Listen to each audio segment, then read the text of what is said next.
2017, in the boardroom of the Cypress-Fairbanks Independent School District Instructional Support Center, 10300 Jones Road, Houston, Texas, at 6 p.m. I want to welcome the members of our audience and our television viewers to this meeting of the Board of Trustees. As the Fairbanks ISD Board of Trustees, we are here to set goals, listen to reports from the superintendent, approve budgets, contracts, personnel appointments, and make policy for the district. It is not the role of the board to make day-to-day operational decisions. The management and day-to-day operations of the district are the responsibility of the superintendent. We have policies and procedures in place to resolve any concerns and issues. This is a public meeting of the Board of Trustees, not a meeting of the public. Prior to this meeting, board members received information related to items on tonight's agenda.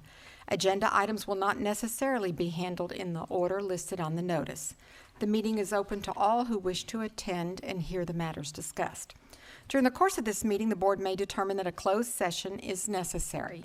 In that event, the board will meet in closed session to consider matters duly posted for this meeting, as permitted by sections 551.071 to 551.084 of the Texas Government Code. These proceedings are airing live on CFTV Channel 16 and CFTV online on the district website. They will also be rebroadcast throughout the month on Channel 16 and available as video on demand on the website. For the tape to adequately reflect the proceedings, I respectfully request that you please refrain from talking while others are speaking and that your cell phones are in the off or silent mode. Thank you for taking the time to join us this evening and for your interest in Cy-Fair ISD. I want to take this opportunity to recognize our Community Leadership Committee members who are in attendance, Leslie Martone and Julie Heineman. If you guys could stand, please, and be recognized. Let's give them a round of applause. We do have a Boy Scout in the audience as well, Barkley Locker, or Loker, it might be, Troop 1276, and he's working on his citizenship in the community badge. Barkley, could you stand up so we could recognize you?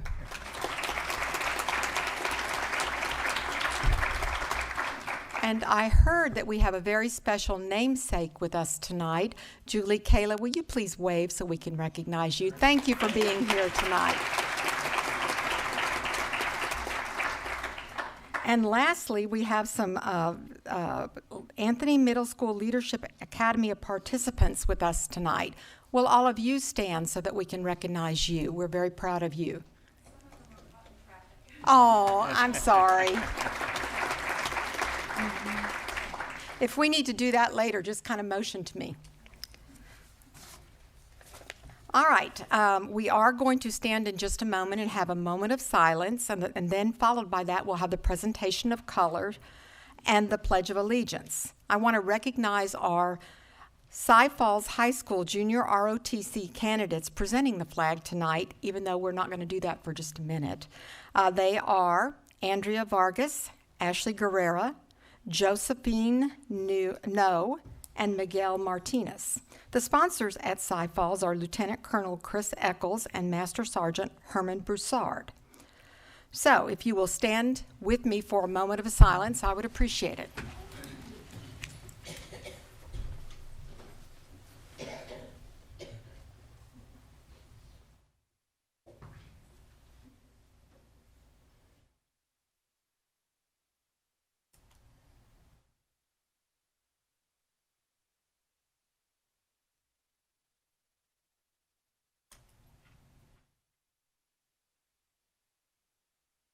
Thank you, and now the presentation of colors.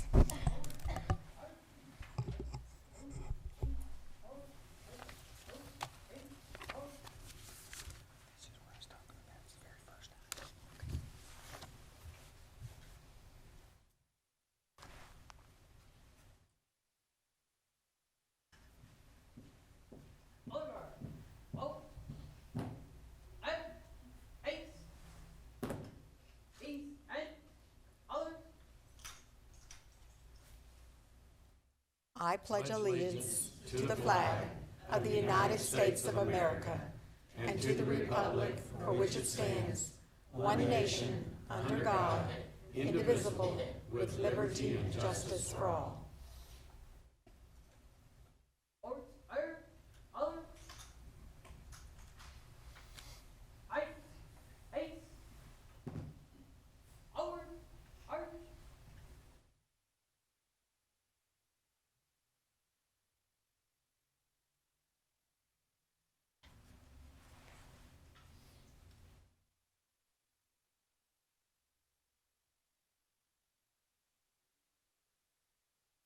Thank you. Please be seated.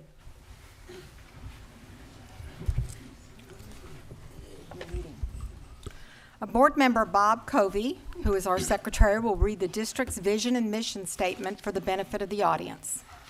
Our vision statement: learn, empower, achieve, dream. The acronym is LEAD.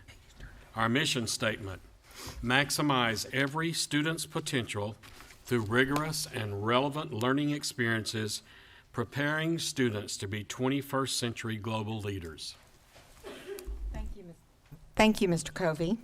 We're going to move on to our special recognitions portion of the agenda, and we do have quite a few wonderful recognitions tonight.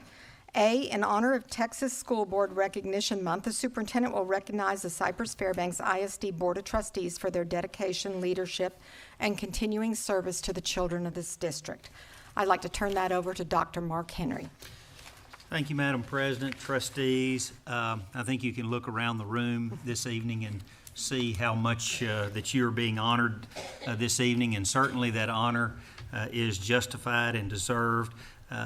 This is, in the state of Texas, School Board Recognition Month, and it's always one of my favorite times of the year because we do get to honor 7 volunteers of this school district, and many people in the state of Texas do not realize it, but the 6 people, and then Dr. Ogletree is out of town today, the 7 people up here are total volunteers.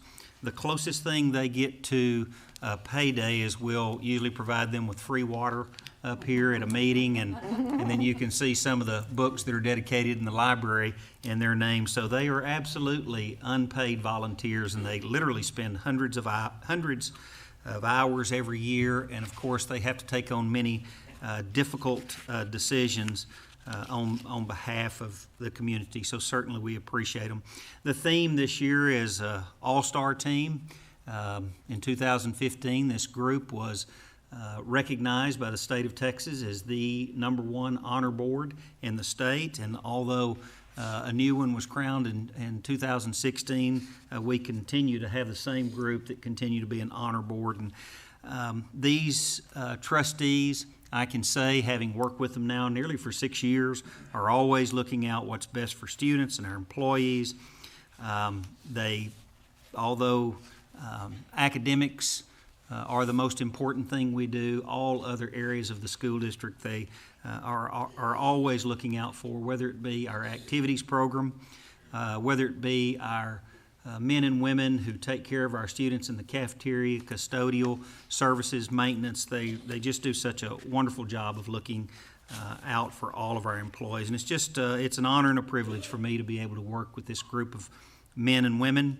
And I think most of you who are associated with the school district know that and are appreciative of such a great body. In fact, I will say of large school districts in the state of Texas that I've been around and have observed and read about, I don't know of a board that is more functional and takes care of business in a more professional manner than this group. So join me, if you would, in congratulating our Board of Trustees for their service and thanking them.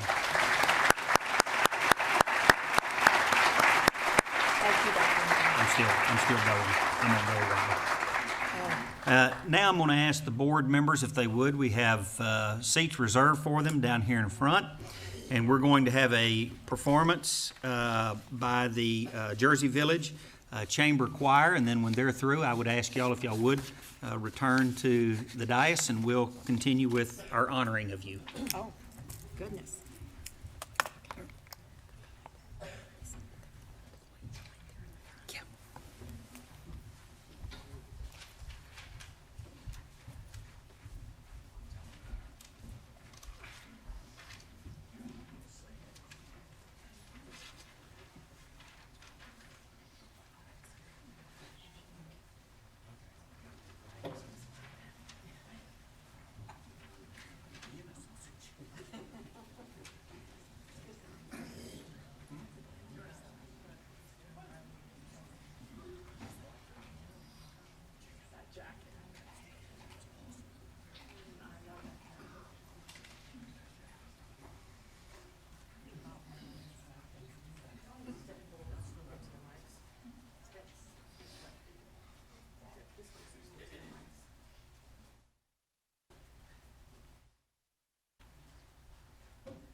I know you wanna leave me, but I refuse to let you go. If I had to beg and plead for your sympathy, I don't mind, 'cause you mean that much to me. Ain't too proud to beg, sweet darling, please don't leave me, girl. Don't you go. Ain't about to plead, baby, baby, please don't leave me, girl. Don't you go. I ain't too proud to beg. Baby, I need your loving. Got to have all your loving. Baby, I need your loving. Got to have all your loving. I can turn the gray sky blue.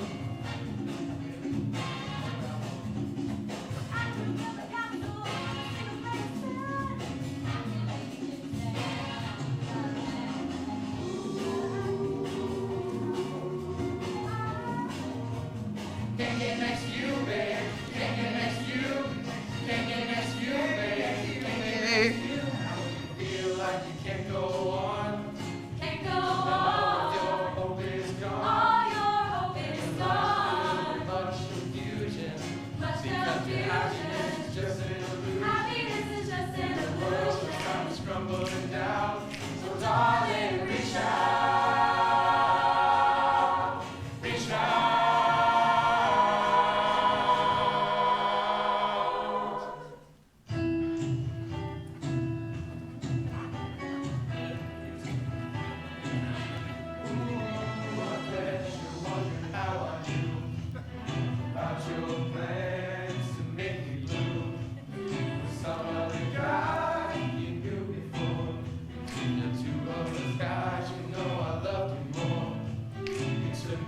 Surprise, I must say, what I found out yesterday.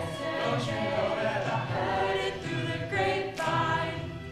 How much longer would you be mine? Baby, baby, I heard it through the grapevine. I'm just about to lose my mind, honey, honey, yeah. Through the grapevine, how much longer will you be mine, baby? Oh, I heard it through the grapevine.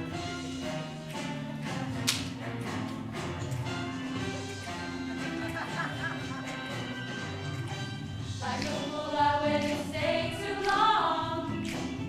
Now I'm wondering if my love's still strong. Ooh, baby, here I am, signs here delivered, I'm yours. And that time I went and said goodbye. Now I'm back and not ashamed to cry. Ooh, baby, here I am, signs here delivered, I'm yours. Now here I am, baby. Signs here delivered, I'm yours. Here I am, baby. Signs here delivered, signs here delivered, I'm yours.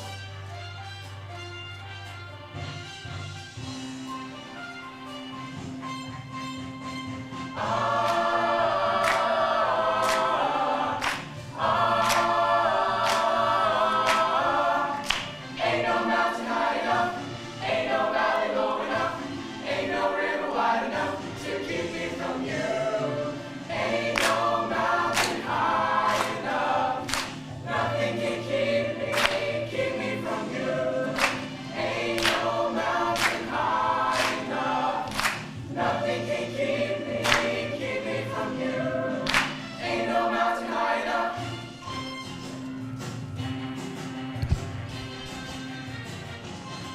Do you love me? We really love you.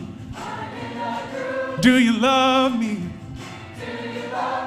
Now that I can dance, dance. Watch me now, hey! Oh, work it out, baby. Oh, you're driving me crazy. With just a little bit of soul now. I can mash potato. I can do the twist. Now tell me, baby. Do you like it like this? Tell me. Do you love me? We really love you. Do you love me? Now that I can dance. Watch me now. Hey!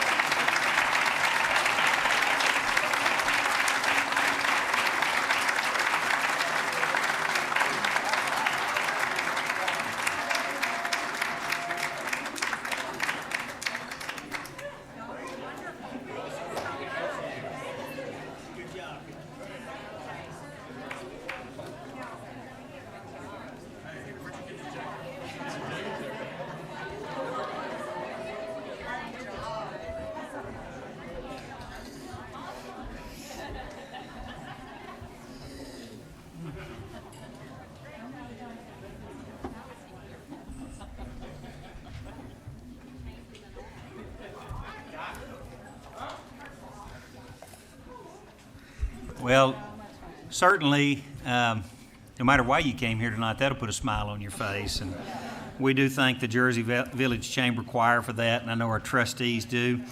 At this time, I would like to invite Elizabeth Stensman from Harris County Precinct 4, Commissioner Jack Cagle's office, for a Board Appreciation Proclamation. Elizabeth. Good evening. Thank you for having me tonight.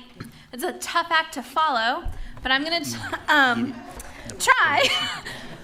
Commissioner Cagle has asked me to come and present a proclamation to the board on behalf of him. We want to thank you so much for all of the work and the dedication that you have. So I'm going to read the proclamation. The Honorable R. Jack Cagle hereby recognizes the Cyfair Independent School District's Board of Trustees for their service as trustees. And as Precinct 4 Commissioner of Harris County, Texas, and on behalf of the citizens of Harris County, thank you for your continued service and dedication to the children, parents, and educators within Cyfair Independent School District. I appreciate the time and effort that you put forth to foster a strong vision for our students, both present and future alike. And therefore, I hereby proclaim the month of January 2017 as School Board Recognition Month. I want to thank you. Thank you.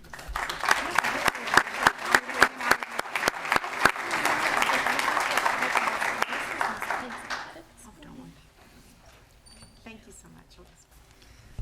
Thank you very much, Elizabeth, and please make sure that Commissioner Cagle knows how much we appreciate his service also on our behalf. Now I would like to ask Cyfair Chamber of Commerce President Leslie Martone to come up to the podium for a few words. Well, I was going to sing and dance, but that was already done, so you're lucky. President Mangoya, Dr. Henry, and valued Board of Trustees, on behalf of the Board of Directors, staff, and members of the Cyfair Houston Chamber of Commerce, we thank you for your hours of service to our school district students, staff, and taxpayers of Cyfair. We know that you don't get pats on the back passing bond elections, changing boundary lines, I know that's a sensitive one tonight, and approving policies and curriculum, for spending countless hours in classrooms reading to students, visiting new programs, and keeping up all things Cyfair. All you do is for the students, and what you do for one, you do for all, and we thank you for that. Congratulations on being the best school board ever. Still me. Thank you, Leslie, for being here, and certainly this district and the Chamber of Commerce have a strong working relationship, and we value that so much. If you haven't noticed, each of you received a special treat from our very own culinary students under the instruction of Cara Palermo and Leslie Bertrand. And the cheesecake definitely looks tasty, so I know you will enjoy that. Also, I would like to thank our campus principals and their students for providing all of the goodies, the books that were dedicated in your name at the libraries, all of the decorations. Our schools and the Community Programs Department did a wonderful job with all the decorations displayed across the boardroom today. Also, special thanks to the Community Engagement Department for the CFISD volunteer mugs, and to the Communication Department for organizing this special occasion honoring our outstanding board members. It's not part of the script, but I always like to recognize them when I have the microphone. We've got so many of our just outstanding principals here, and you did so much on behalf of our board members. Would you stand so we could honor our principals that are here this evening?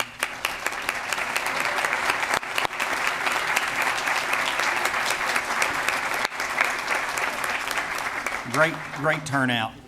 We will conclude this portion of the agenda with a video from students that represent each of our high schools. Special thanks to Cy Lake's AVP teacher, Adriel Ortiz, for leading the effort in putting this video together. If you'll watch your monitors.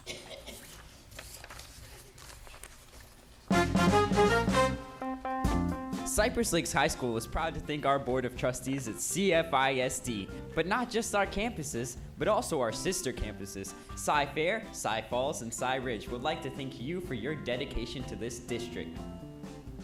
Jersey Village would like to thank you for all your hard work and dedication, along with our brother campuses, Cy Woods, Cy Park, and Lingham Creek would like to thank you for achieving the every student, everyday mindset on all our campuses.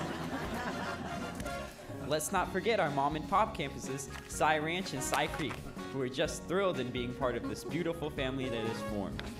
Thank you, Board of Trustees, for your love for education, dedication to this district, and trust that every student can be successful.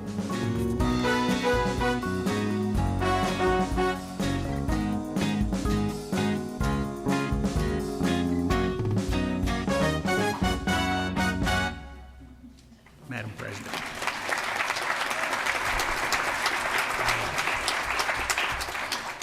Well, gosh, that was pretty darn spectacular. I'm not sure what was the best. I mean, the singing was amazing, the video's amazing. We appreciate all the principals being here. We appreciate all the art on the walls. It's wonderful, and I know that y'all can't see it, but there's stuff all over our desk, too. So we really do appreciate it, but I think I can speak for everyone when I say that we think that you guys are the best part of this district, and we are honored and privileged to serve as Board of Trustees for such an amazing group of students, faculty, administrators, and parents, and our community. We really appreciate your support and what you do. So thank you very much.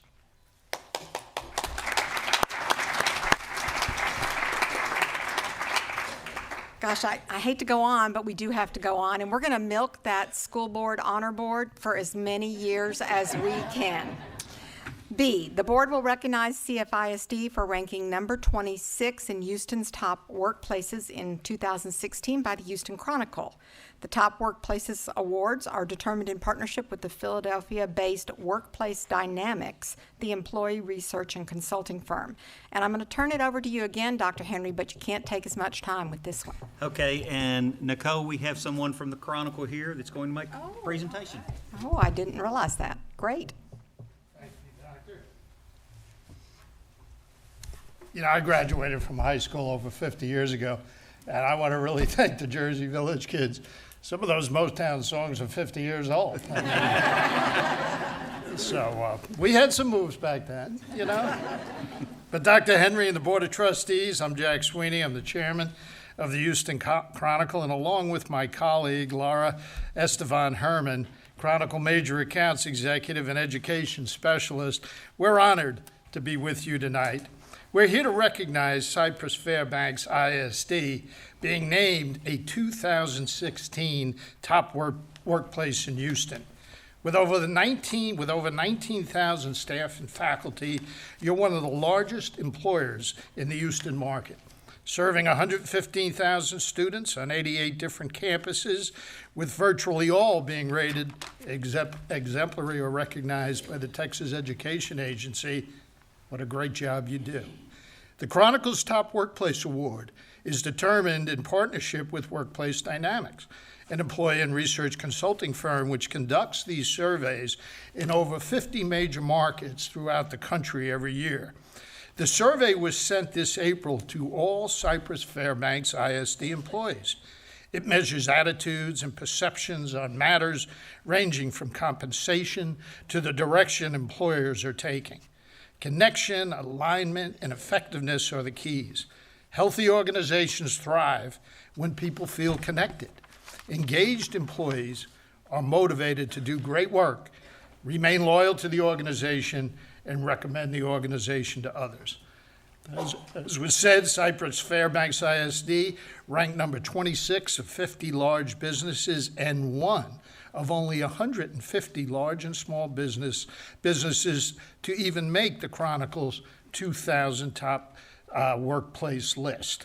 You all do such an outstanding job of managing this huge school district, and rest assured that the Houston Chronicle will continue to do our part by focusing on the critical importance of our public schools and keeping the heat, if you will, on our state legislators to fix the education funding formula and erase the budget deficits you've experienced in recent years.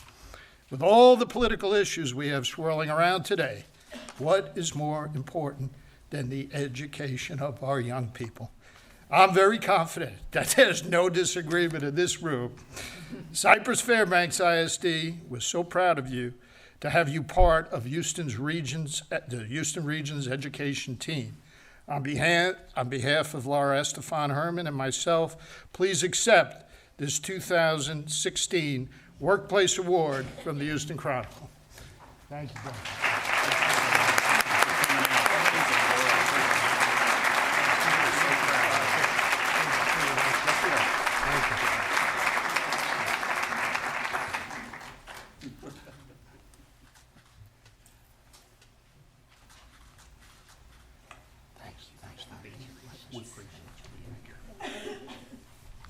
Thank you very much for being here, Mr. Sweeney. We really appreciate your comments about public education also. You're preaching to the choir when you're here.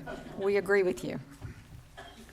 C, the board will recognize Miranda McDonald, the former debate coach at Cypress Lakes High School and current assistant principal at Watkins Middle School, for receiving a Diamond Award at the National Speech and Debate Association, and Debbie Waddell, the speech and debate coach at Cy Falls High School, for receiving her third Diamond Award at the National Speech and Debate Association.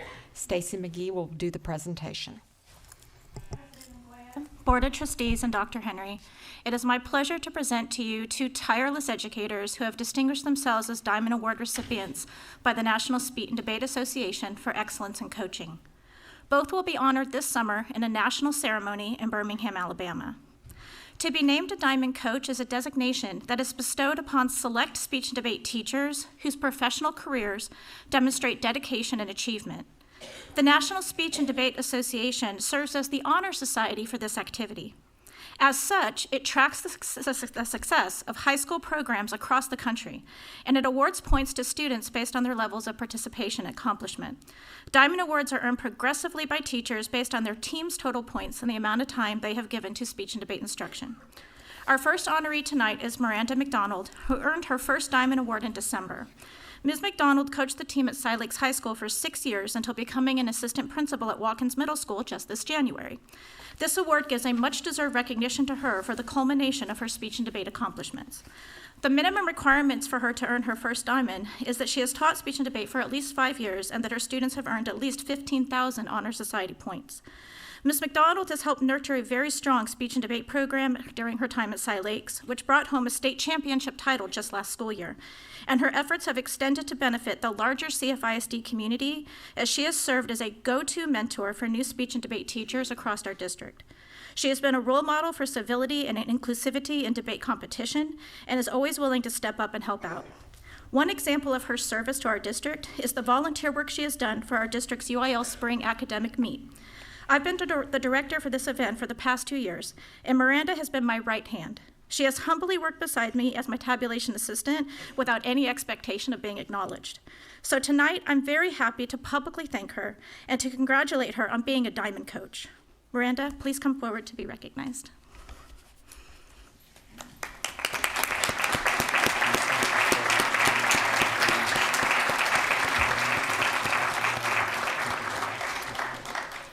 I would like to invite any Cy Lakes and Watkins administrators here tonight, as well as Miranda's family, to please stand and help me honor her.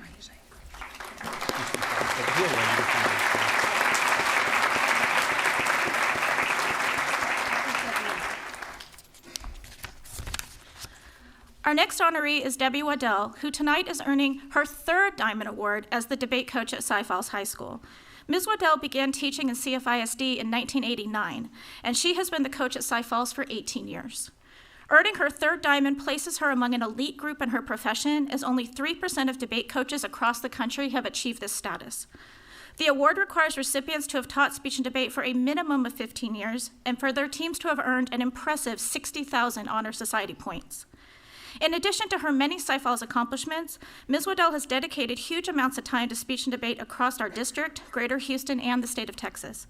She has served for years as the East Texas chairwoman for the NSDA, as well as the Houston representative for the Texas Forensics Association, which is our state organization that governs speech and debate competition. These are positions that she has been repeatedly elected to by her peers. Ms. Waddell also has served as a mentor teacher for the Houston Urban Debate League, which works to bring debate education to all kids across the socioeconomic spectrum. Given this work, it is not surprising that most recently she was named Houston nominee for the Texas Speech Communication Association 2017 Educator of the Year.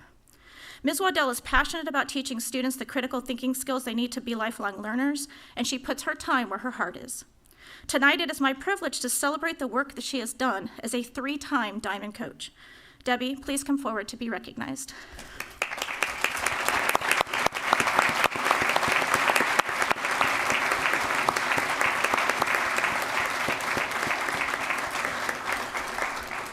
I would like to invite any Cy Falls administrators here tonight, as well as Debbie's family, to please stand to help me honor her.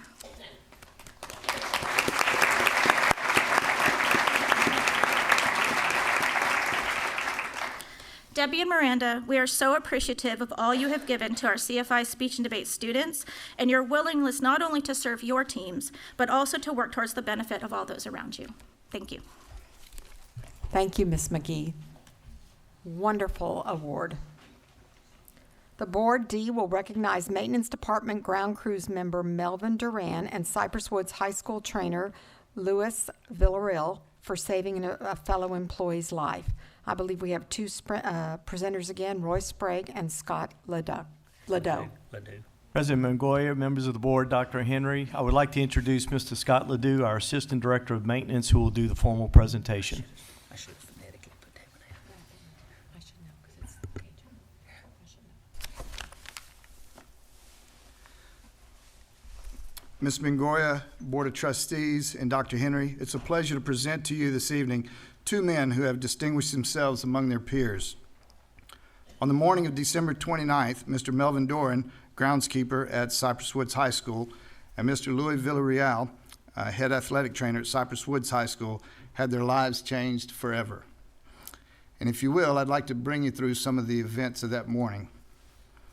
Approximately 11:15 that morning, Mr. Duran arrived at Cypress Woods High School tractor shed and noticed Mr. Jim Sikora, the head groundskeeper, leaned back on his mower. He realized Jim was in trouble. Melvin checked Jim's pulse at 3 different locations, found no response, no breathing, no pulse. At that moment, Melvin hit Jim's chest on 3 different times. On the 3rd time, he heard a gasp of air from Jim. He then put his finger in Jim's mouth to clear the airway and began CPR. Jim again went unconscious, so Melvin continued CPR. All this time, soccer practice was going on, the girls and boys soccer practice. At that time, so as Melvin was performing CPR, he began to yell for help. The coaches called for Mr. Louis Villarreal, the head athletic trainer at Cypress Woods High School, to help. As they did that, that also activated the Cypress Woods Emergency Action Plan. Louis arrived within minutes with the AED machine. He did a quick assessment and found Mr. Sikora non-responsive, and so he delivered 1 shock with the AED machine, and then they began 2-man CPR. Louis then checked vitals again with no response. So at that point, he delivered a 2nd shock with the AED machine. The 2 men continued CPR until the ambulance arrived, and during that time, during the Cypress Woods Emergency Action Plan, as Louis was telling me later, they have this in place, and the coaches, everybody, from what I understand, knows kind of where to go. And one of the coaches, I think, met the ambulance at the front of the school because it's such a large complex, and it helped direct the ambulance to the exact location. During this time, Melvin and Louis continued CPR until the EMS took over. During the next several minutes, EMS had applied the AED shock 13 more times. So because of the quick responsive efforts of these two men,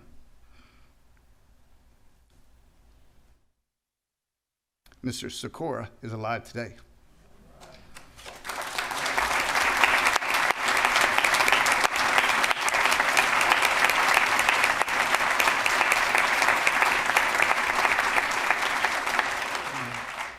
After talking with the two guys on several occasions with Melvin and Louis about the events of the day, it was, as I had not planned to get emotional, but it's a very emotional time, and they took it very emotionally.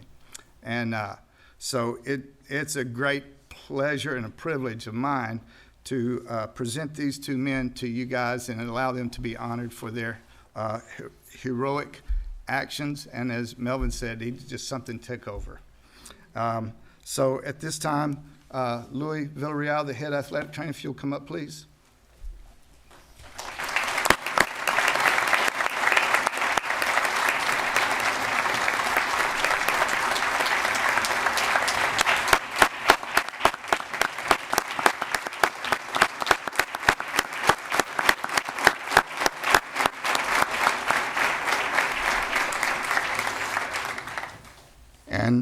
And also Mr. Melvin Doran, the groundskeeper there at Cypress Woods High School.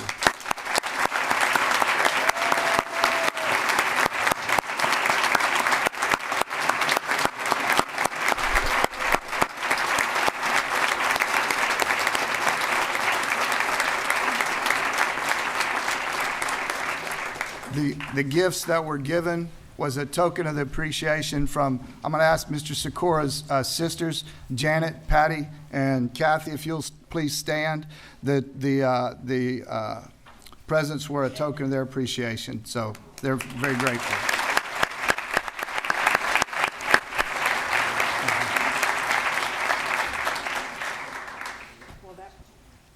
Just be everything that we heard tonight. That is amazing. Thank you for caring enough to notice that there was an issue, Mr. Duran and Mr. Villarreal, for helping save someone's life. That was wonderful. Thank you so much. And we're so glad that the Sikora sisters are with us too.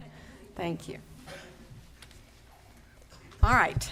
E, the board will recognize the winners of a 2016 fall semester campus attendance incentives, and I believe that we're going to have two presenters, Karen Smith, but I think Stuart Stowe is going to start and tell us a little bit before we begin. Wow, talk about a tough act to follow. Thank you for your quick action to save a life. You know, it seems like what I'm doing up here seems a little insignificant compared to your actions. Thank you. President Mingoya, members of the board, Dr. Henry, if you recall, the board graciously approved a campus attendance incentive program in the 2016-17 general operating budget at a total cost of $425,000, of which $200,000 will be spent tonight for the 125 winners at $1,600 each for the fall semester, and then another $200,000 for another 125 winners at the end of the spring semester, and $25,000 for 5 additional winners at $5,000 each at the end of the year. The incentive program was designed to accomplish 2 goals. First, the primary goal is to maintain the continuity of classroom instruction by keeping the regular teacher in the classroom every day. And I can't overemphasize how important and what a difference it makes to our students when their regular teacher is consistently there in the class every day, just by simply providing structure and stability of their learning environment, as well as the students' academic achievement. Secondly, the second goal is to try to reduce approximately $12 million, approximately $12 million that we spend each year in substitute costs. As a reminder, the way the incentive program works is full-time classroom teachers and campus paraprofessionals are eligible to have their name drawn each semester for $1,600 attendance incentive if the individual has 2 or fewer absences during that semester. Each semester stands alone, so that a teacher or paraprofessional who may not be eligible for the drawing in the fall semester can be eligible for the drawing at the end of the spring semester. And then at the end of the school year, any full-time classroom teacher or campus paraprofessional with perfect attendance all year will be eligible to have their name drawn to receive one of five $5,000 perfect attendance incentives. Each elementary campus will draw one incentive winner, each middle school will draw two winners, and each high school, with the exception of Cy Park, because they just opened this year with one class, will draw 3 winners. Cy Park High School, Winfern, the Alternative Learning Center East, the ALC West, and the Carlton AB Center will each draw 1 winner. So for the fall semester, 125 full-time teachers and campus paraprofessionals have been drawn to win $1,600 attendance incentive. So tonight, I'm excited to recognize and for the board members to be able to hand out actual checks to those individuals who had 2 or fewer absences during the fall semester and were fortunate to have their name drawn. Now, although 125 individuals are winners of the $1,600 incentive check, I want you to know that 4,462 people were eligible for the drawing.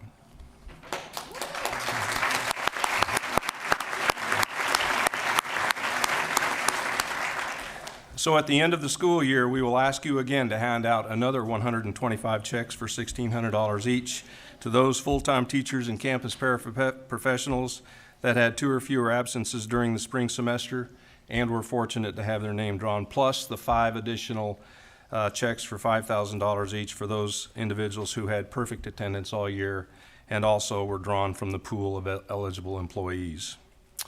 So I will call out each winner's name alphabetically by campus level, beginning with the alternative and elementary schools, and then move on to the secondary schools. So I apologize now if I mispronounce your name, okay? So let's get started.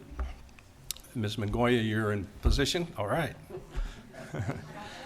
From the AB Carlton Center, Dennis Flanagan. Hey, Stuart, let's hold an applause. Yeah, if we could hold our applause to the very end, we're going to congregate right up here, and we'll recognize them again one last time as they fill in the space here. From ALC East, James Chase. ALC West, Paul McDonald. Winfern, Christopher Garside. Adam Elementary School, Megan Galashaw. Andre Elementary School, Adela Sanchez. Alt Elementary School, Ann Rader. Bain Elementary School, Allison Howard. Bang Elementary School, Abby Ellers. Burks Elementary School, Amanda Moyer. Black Elementary School, Gail Cook. Congratulations. From Copeland Elementary School, Alice Berry. Congratulations. From Danish Elementary School, Natalie Grande. From Duryea Elementary School, Veronica Blanco. Emory Elementary School, Cara Redmond Singleton. Did I get that right? Cara, sorry. Apologize. Emmett Elementary School, Lisa Kitzman. Could you hand me my water? From Farney Elementary School, my grandkids' school, by the way, Delaney Potter. From Feast Elementary School, Shanna Akers. Francone Elementary School, Johnny De La Garza. Fraser Elementary School, Michelle Robinson. Gleason Elementary School, Sarah Morales.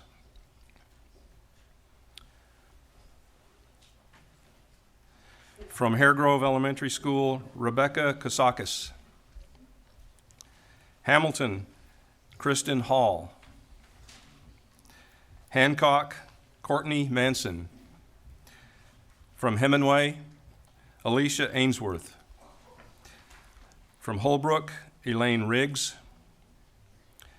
From Holmesley, Gabrielle Wildborn. From Horn, Lori Blanco. From Joel, Althea Shane. From Keith Elementary School, Geraldine Crandall. My grandkids. Okay.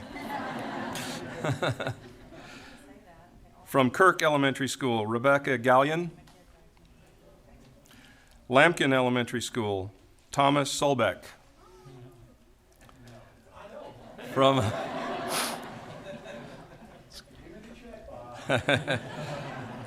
Lee Elementary School, Wayne Cranwelge. From Leader, Mary Cabezas Broadhead. From Lowry Elementary School, Ellen McCord. From Matsky, Veronica Salinas. From McPhee Elementary School, Sonia LaBelle. Metcalf Elementary School, Valeria Contreras Cruz. From Millsap, Gail Rudloff. Moore Elementary School, Eileen Tessitore.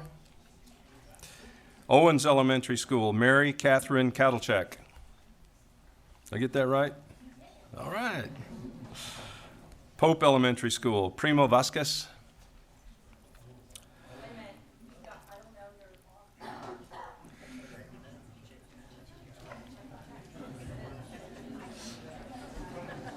Everybody check their checks.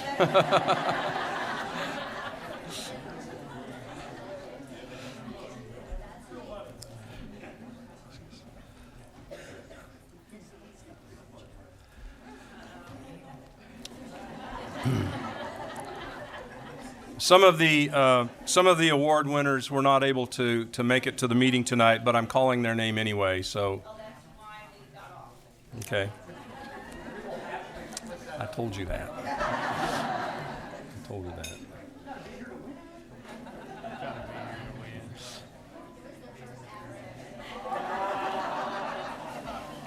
Okay. I'm at Pope Primo Vasquez, who is not here tonight. Is he here?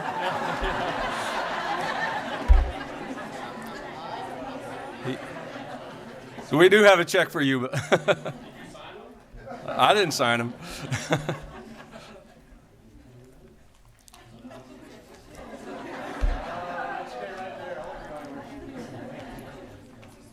Okay. From Postma, Nancy Oliveira. Is Nancy here? Thank you. This has been a logistic challenge for us tonight. From Reed Elementary School, Shelby Franzen.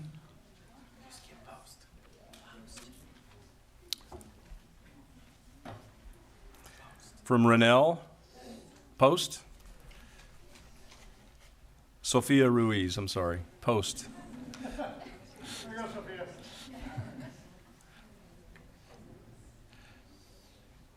Okay, we down to Rennell? All right, my other grandchild, school, Lisa Brenner. From Robinson, Angela Warner. I don't believe she's here. From Robinson, Karen Rusi. Sampson Elementary School, Joyce Clements. I don't believe she's here.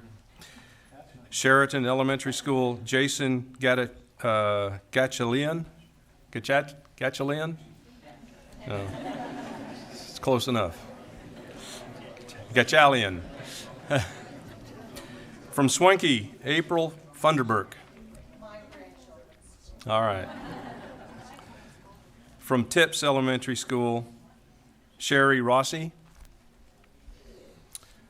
From Walker, Hannah Wang. From Warner, Melissa Bernstein is not here. From Wilburn, Kristen Erickson. She is here. Oh, all right.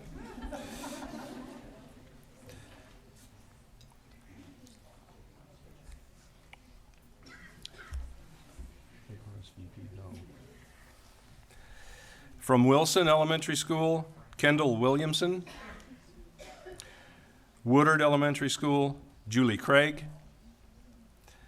And from Yeager Elementary School, Sarah Calhoun, who is not here, I don't believe. Okay, these are the elementary school winners. Please help me recognize them once again.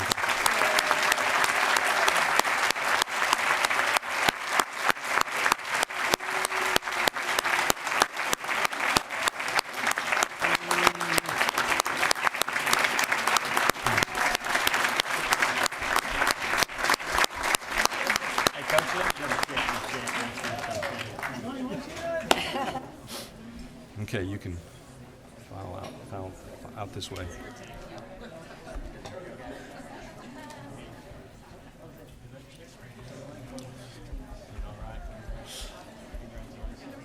Congratulations, thank you. Have a good meeting, guys.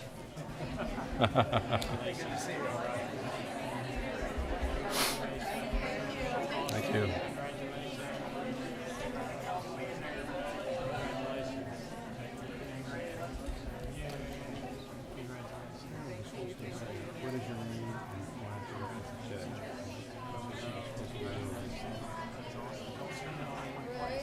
Yeah. Congratulations. Okay, we will begin the middle school winners. And again, for each middle school, they drew 2 winners. So we'll start at Anthony Middle School. Margot Fisher, who I believe, is Margot here? Is that you, Margot? Okay. And Anna Moore.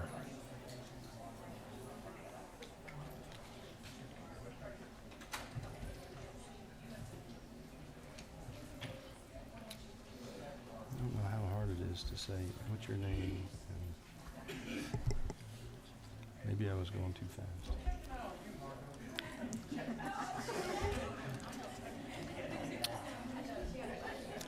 Okay, we're ready. From Aragon Middle School, Alyssa Dupree and Tama Ellis Burkowski.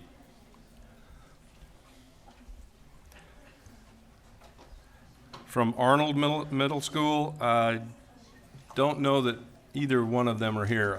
Stacy Durham and Kim Gieslin. Stacy's here. From Blyle Middle School, Erica Claspill and Lynette Ludke. All right. From Campbell, Lucretia Lewis and Zachary Stiefel. Zachary's not here.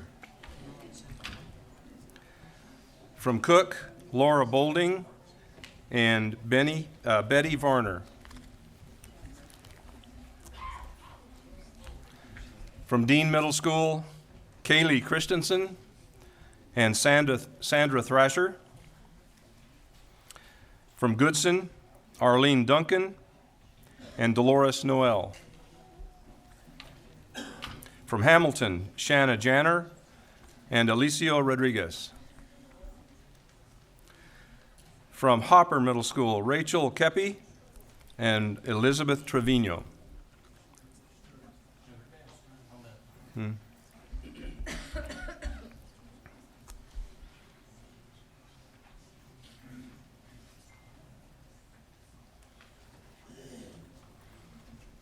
From Kayla Middle School, Michael Parr and Carolyn Stewart. From Libi, Jenna Bradford and Kristen Dunn.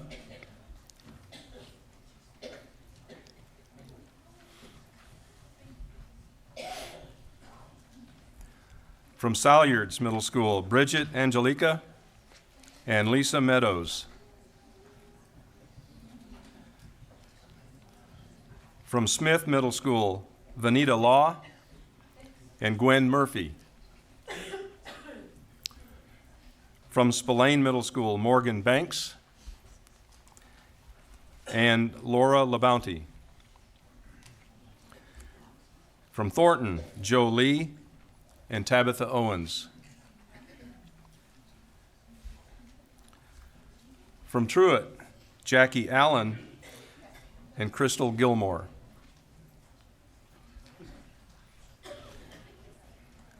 And from Watkins Middle School, Deshelle Allen and Uriel Baez.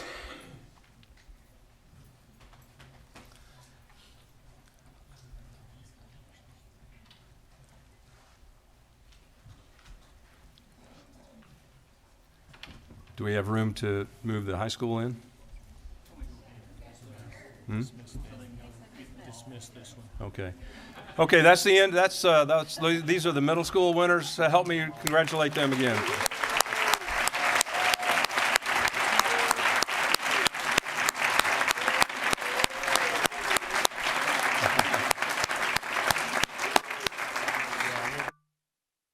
Out through those doors.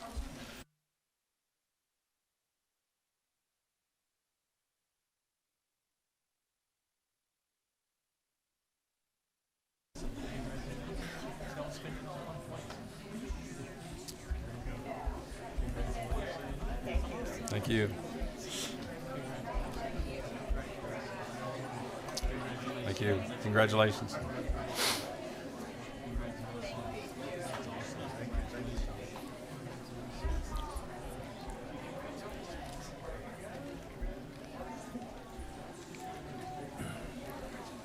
Okay, we will move on to our high school winners. Again, 3 winners from each of the high schools, beginning with Cy Creek High School, Raquel Clark, Stephanie Tracino, and Stephen White.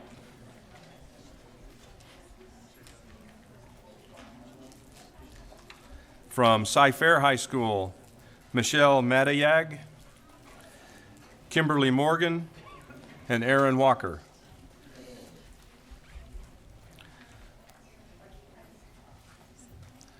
From Cy Falls, Taylor Dawson, Melissa Graham, and Samantha Phelps Herrera.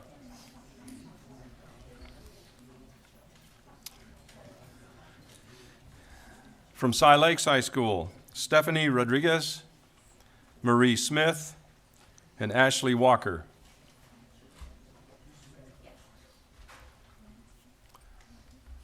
From Cy Park High School, Jane Zalewski.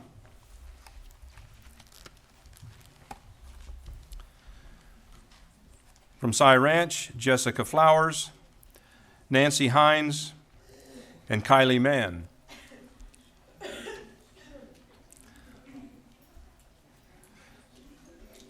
From Cy Ridge High School,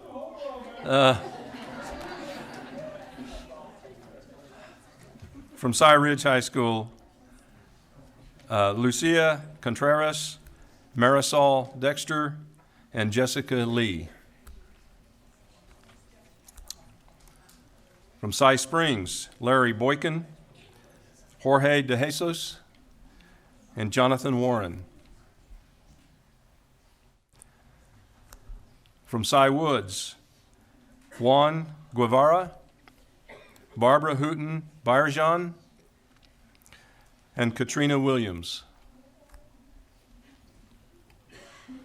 And from Jersey Village High School, Shifali Gandhi, Christopher Kelly,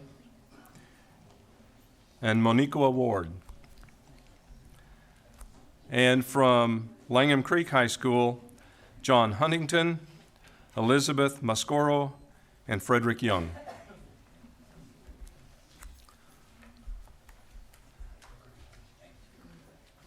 That completes our high school winners. Please help me recognize them once again.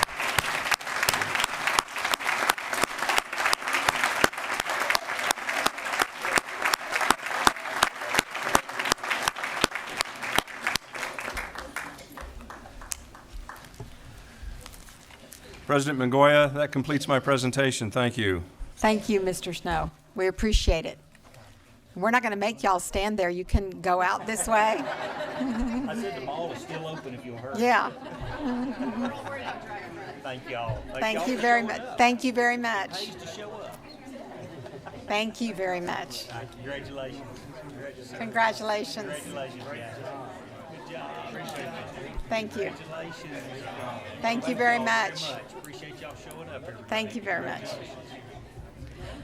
All right, I promise that we're going to get a break after this very next thing, and this is going to be very quick, but we're going to move to just one more item on the agenda, and then we'll take about a 3 to 5 minute break. F, the superintendent will make remarks and announcements, including the honors and achievements earned by staff and students in recent weeks. Dr. Henry?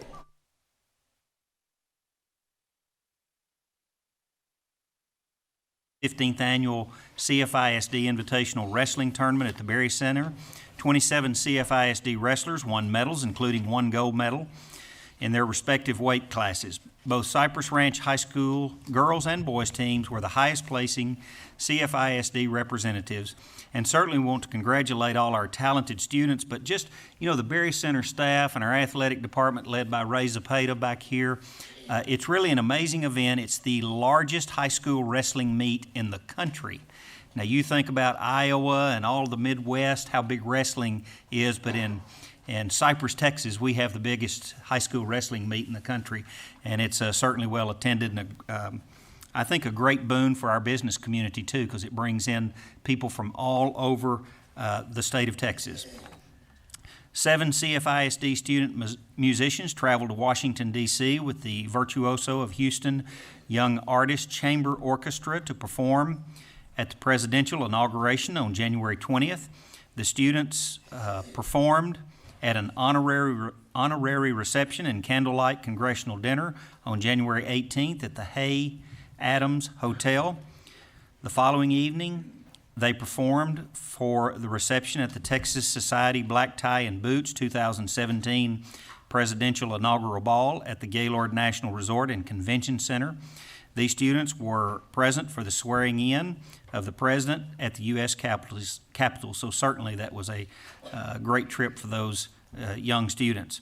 Eric Lane, Langham Creek High School boys soccer coach, reached a coaching milestone on January 6th by achieving his 500th career victory. Langham Creek defeated Progresso High School 2-0 in the first match of the day in the CFISD Varsity Men's Soccer Showcase to put Lane into the 500 club. We recently selected a new principal for Kayla Middle School, and I will turn it over to Roy Garcia for introductions. Thank you, Dr. Henry. President Mongoya and Board of Trustees, I'm excited to introduce to you our new principal for Kayla Middle School, Mr. Virgil Maddox.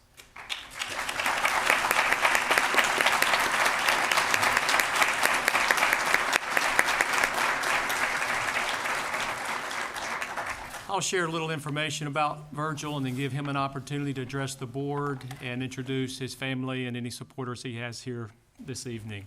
Virgil received his Bachelor of Science from Oral Roberts University and his Master of Education from Stephen F. Austin State University.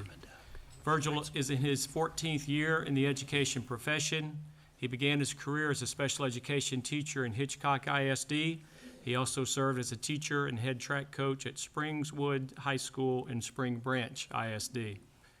He joined Cypress-Fairbanks in 2007 as an assistant principal at Cypress Springs High School and later served as the director of instruction at Cypress Springs.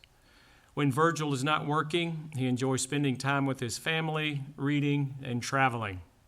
He and his wife, Tanessa, have 2 sons, Bryant, who is a sophomore at Cypress Springs, and Sean, who is a 6th grader at Kayla Middle School. A quick yes, I asked him how that was to have Dad as principal, and he gave me the thumbs up. It was a wonderful thing. Just an interesting fact about Virgil. In 1999, he held the title of the fastest man in the world in the indoor 60-meter for a period of 2 months.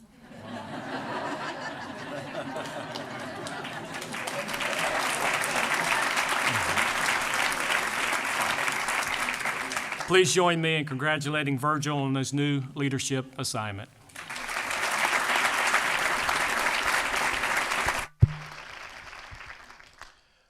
Well, thank you, President Mingoya and Board of Trustees. Thank you, Dr. Henry, and your cabinet. I'm honored and excited to serve at Kayla Middle School, where we truly believe that every student is going to live above the line. Here on tonight, I have several people here with me. I'm going to start with my lovely wife. Her name is Tanessa Maddox. Tonight is a special night not only for us because of the recognition, but also this is our anniversary today.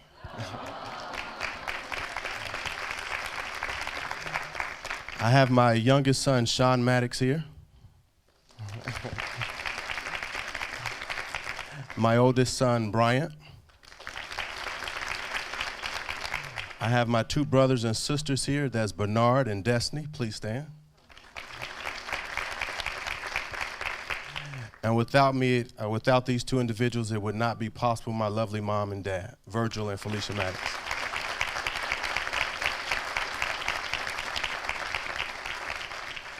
This is truly my immediate family, but after I received recognition, I got emails from all these lovely people in the room. So again, Cyfair is still my family, and I'm happy and excited to be here. But I also received one special email from Miss Kayla. And I also want to thank you for that warm email. It was warm and it was thoughtful. It made me feel welcome, wanted, and appreciated, so I thank you for that as well.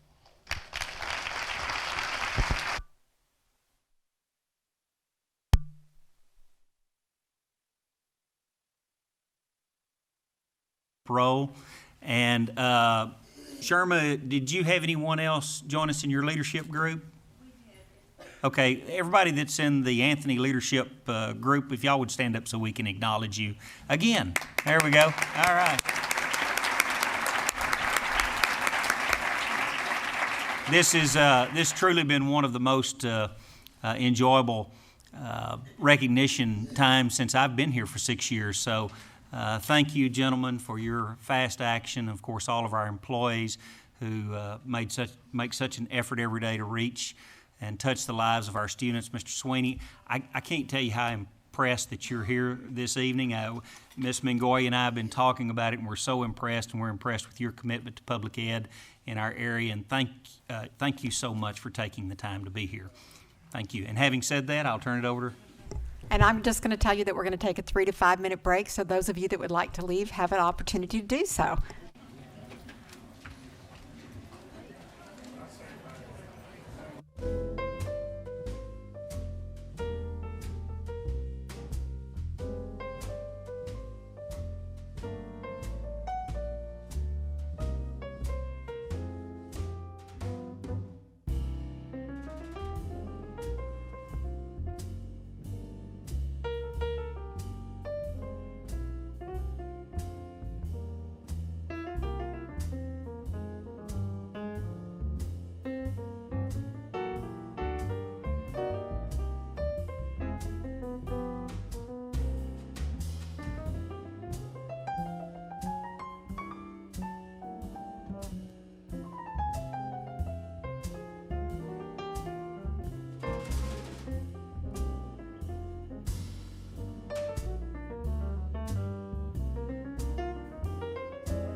We are going to start in a minute, if everyone could find their seats.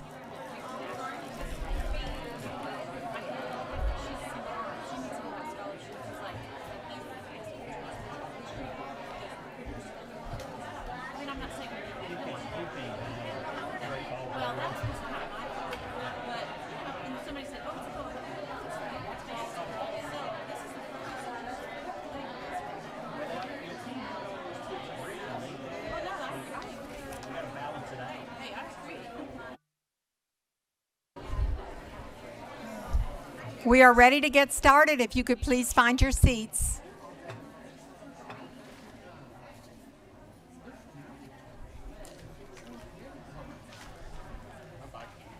Thank you all so much for returning to your seats. We are at our board comments part of our agenda. Any board member may make a comment during this portion of the agenda without prior posting being required. Comment items may not pertain to the character of any student, staff, or board member and may not be discussed or deliberated upon at this time. I'm going to start down at my far left with Mr. Jackson.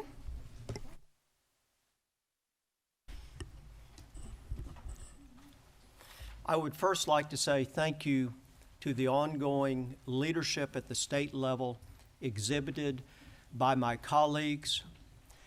First, my colleague Bob Covey has taken upon himself to head up the Go Public campaign here in the greater Harris County area. It is a tremendous endeavor, certainly appreciated. And then my colleague, Mr. Covey, but also accompanied by Ms. Mongolia, they presented down in Austin at a very special conference.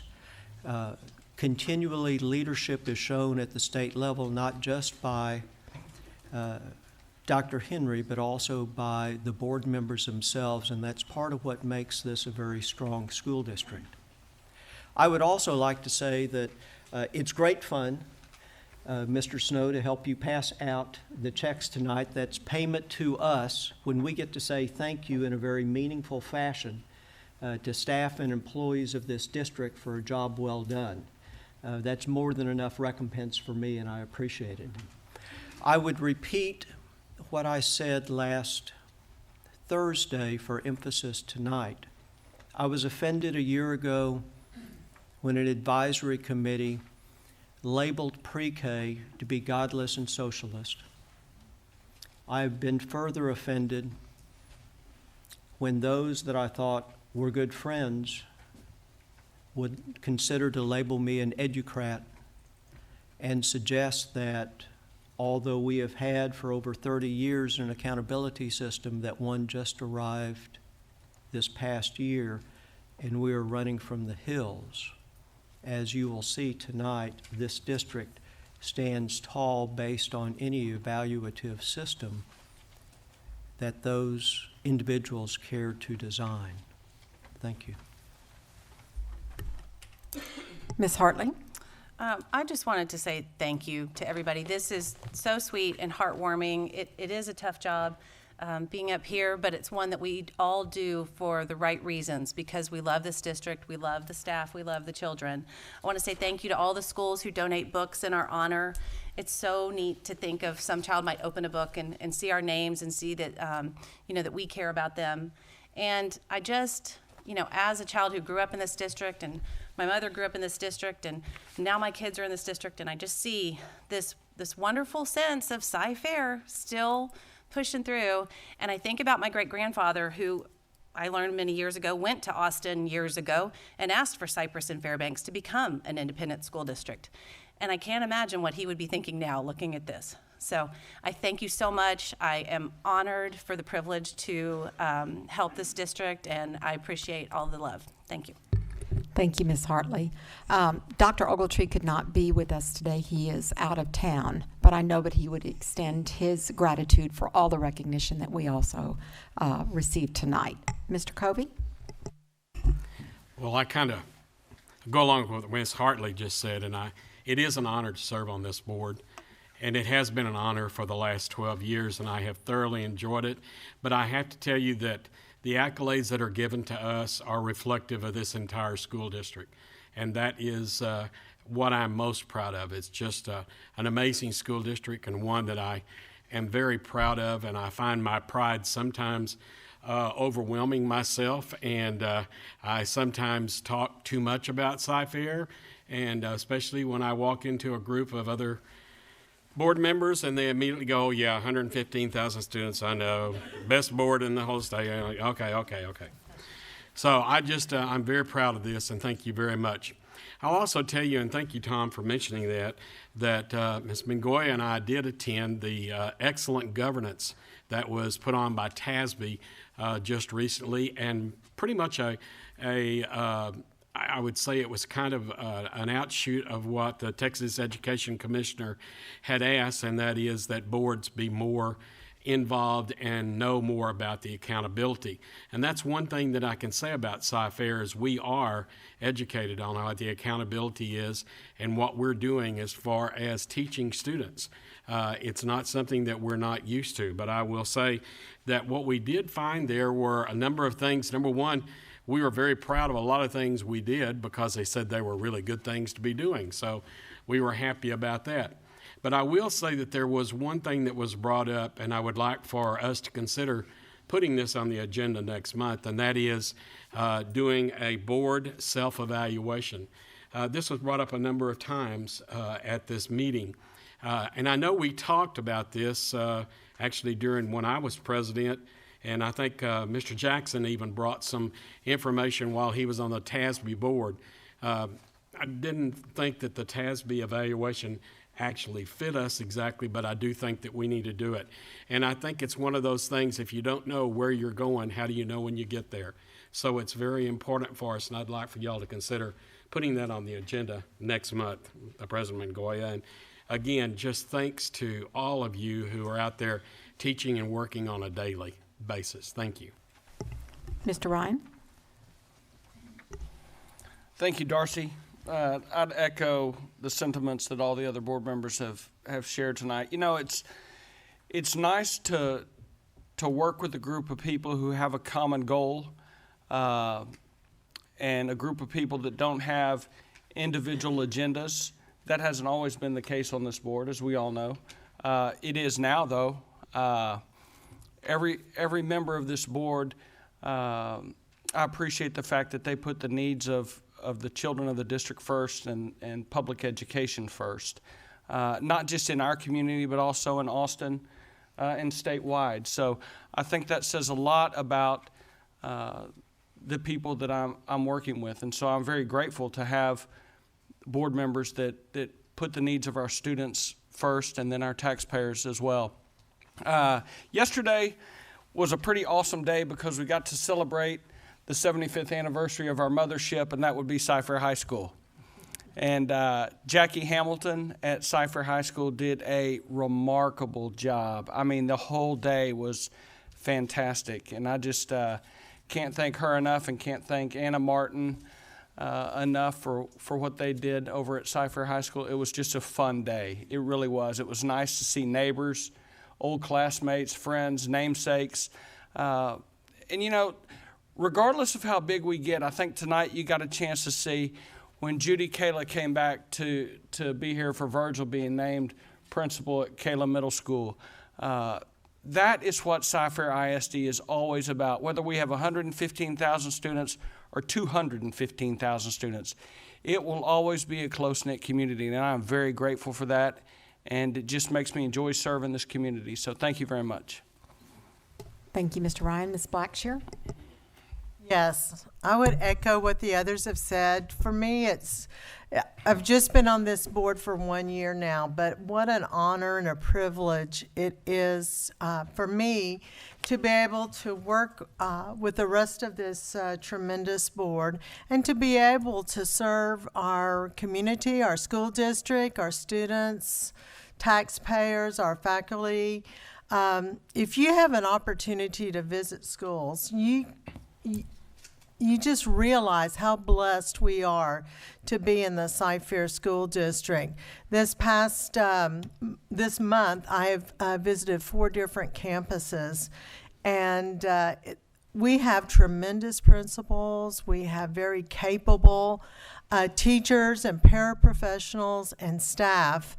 And what I love is that even though the same curriculum is taught throughout the district, the schools have the, can we say, autonomy to teach it the way it will reach their students. Because if you go from school to school, you will see different methods in place in teaching, and I'm just so impressed by what I continue to see as I visit schools. Last week when I was at Mel Robinson Elementary, they went ahead and presented me with a certificate for the book they were donating to the library to me in my honor, and it was called How to Become a Superhero, and gave me the opportunity to read that book to several fourth grade classes. And if you know anything about me, you know that I am an avid reader and love to read, and it was just such an honor to be able to read that particular book to the group of students, and also to be able to discuss with them what an everyday superhero can look like. And we talked about stopping bullying and being kind to our classmates, and it was just a really unique opportunity. And I want to shout out to Lambkin, Danish, Francone, and Mel Robinson Elementary, where I visited this month, and let those leaders and staff know what a great job they're doing. And I also, along with Dawn and Bob yesterday, attended the 75th anniversary at Cypher High School. My boys graduated in '94 and '96 from Cypher, so I've always been a huge Bobcat fan. And it was just really a tremendous day. As Dawn said, Jackie Hamilton and her committee did an outstanding job of putting it together. And hearing from those, from Shelley Hancock, who graduated back in the 50s, graduate from 65, Kathy Hoover, and some of those, and David Maddox, who have come back to teach in our district. And then, of course, my esteemed colleague Don Rhines spoke, and he was a true stand-up comedian, relaying his experiences at Cypher High School, which I'm sure they all cheered the day he graduated. So Yeah, they did. But I appreciate the opportunity that this community has given me and entrusted me with to serve this school district. Thank you. Thank you, Ms. Blacksher. I don't want to be repetitive, but this has been a wonderful meeting, and we do appreciate the board recognition. I certainly do. But, I feel every month like it's a great time in Cypher. We get to see amazing things. And just like Debbie, I think those school visits are some of the most important visits that I have all year long. I really learn a lot in those. And the Extreme Governance Conference last week in Austin was excellent, and Bob was exactly right. We saw a lot of things that were recommended that we as a board work with and do with the administration, and it was very impressive. And I like your idea about the evaluations. I picked up a couple of forms from that conference. If anyone else has forms that they'd like to put in the bag for us to look at, let's get those to me so I can see those. So, thank you very much again. Let's move to citizen participation. Patrons who have duly registered per policy BED local may address the board regarding matters of concern or interest to the district other than the character of any student, staff, or board member. I'd like to remind the audience and the viewers that the comments of the speakers reflect their own positions or opinions. The board may not discuss or act upon any matter that is listed under the action item portion of the agenda, unless it is listed in the action item portion of the agenda. And we don't make comments on the speaker's comments. Please do understand that that's a lack of response from the board is not indicating either agreement or disagreement with the comment. We're just not allowed to comment on them because we only comment on agenda items. Each speaker will be given 3 minutes to address the board. Bob Covey, our secretary of the board, will be the designated Timekeeper, you'll come to this podium on my right. You'll notice that there's a light system up there. Green means that you can, when you start talking, the green light will go on. When it turns yellow, that means you have 30 seconds to wrap up, and when the red light comes on, we need for you to very quickly finish a sentence and move on.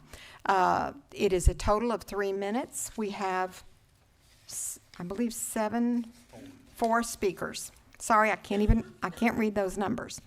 Our first speaker is Mr. David Burnett, and if you'll come to this podium, please.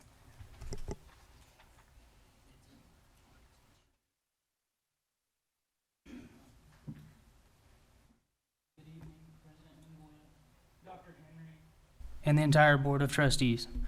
Thank you for your service. My name is David Burnett. I'm here on behalf of the homeowners, residents, parents, and children in Summer Crossing. We have communicated with each other and are in agreement opposing the recommendation for rezoning from Swanky Elementary to Alt.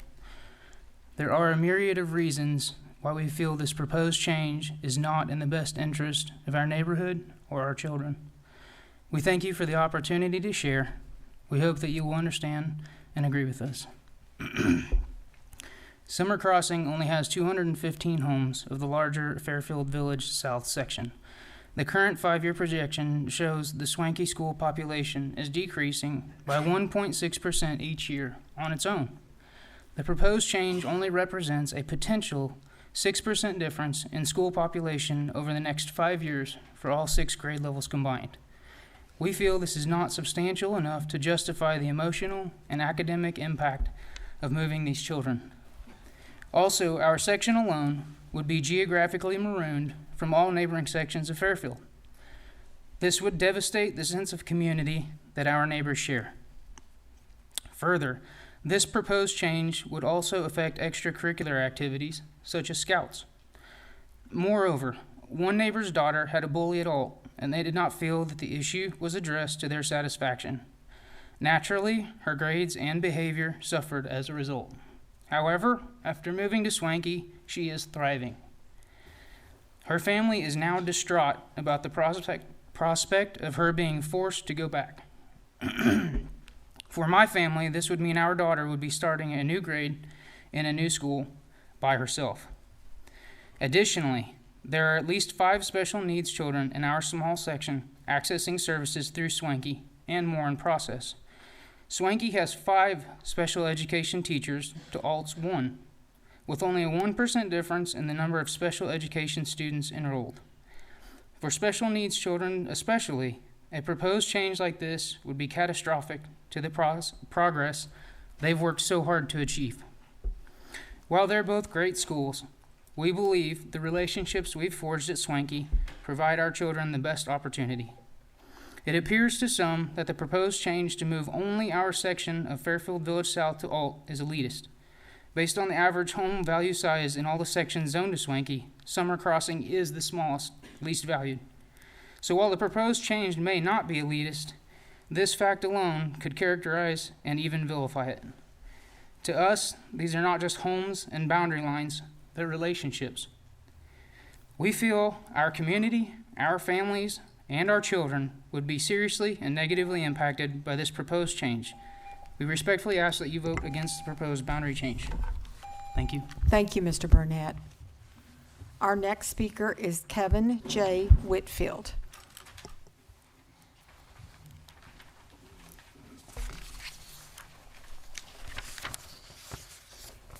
Good evening, President Bengoya, Dr. Henry, everyone that's present, Mr. Ogletree in his absence. I'm item N on the agenda, and that item is a proposal of discharge of my contract. This is all based upon the situation that happened in my class on November 15th of 2016. Basically, situation between me and the kid, situation in the class. Basically, I'm here because I just think that there were some things that should have taken place that really just didn't. Number one, I do work in a pretty hostile environment. I understand that, I get that. And there's sometimes I need certain type of support that I do not get from my principal. I've emailed on occasion about certain things that I may need, say, for example, a teacher assistant. I don't get one because, I'm supposed to be able to handle my class. I get that, but there are times when I do need that assistance. Am I saying that would have changed what happened in the classroom? I can't say that, but it would have made a difference.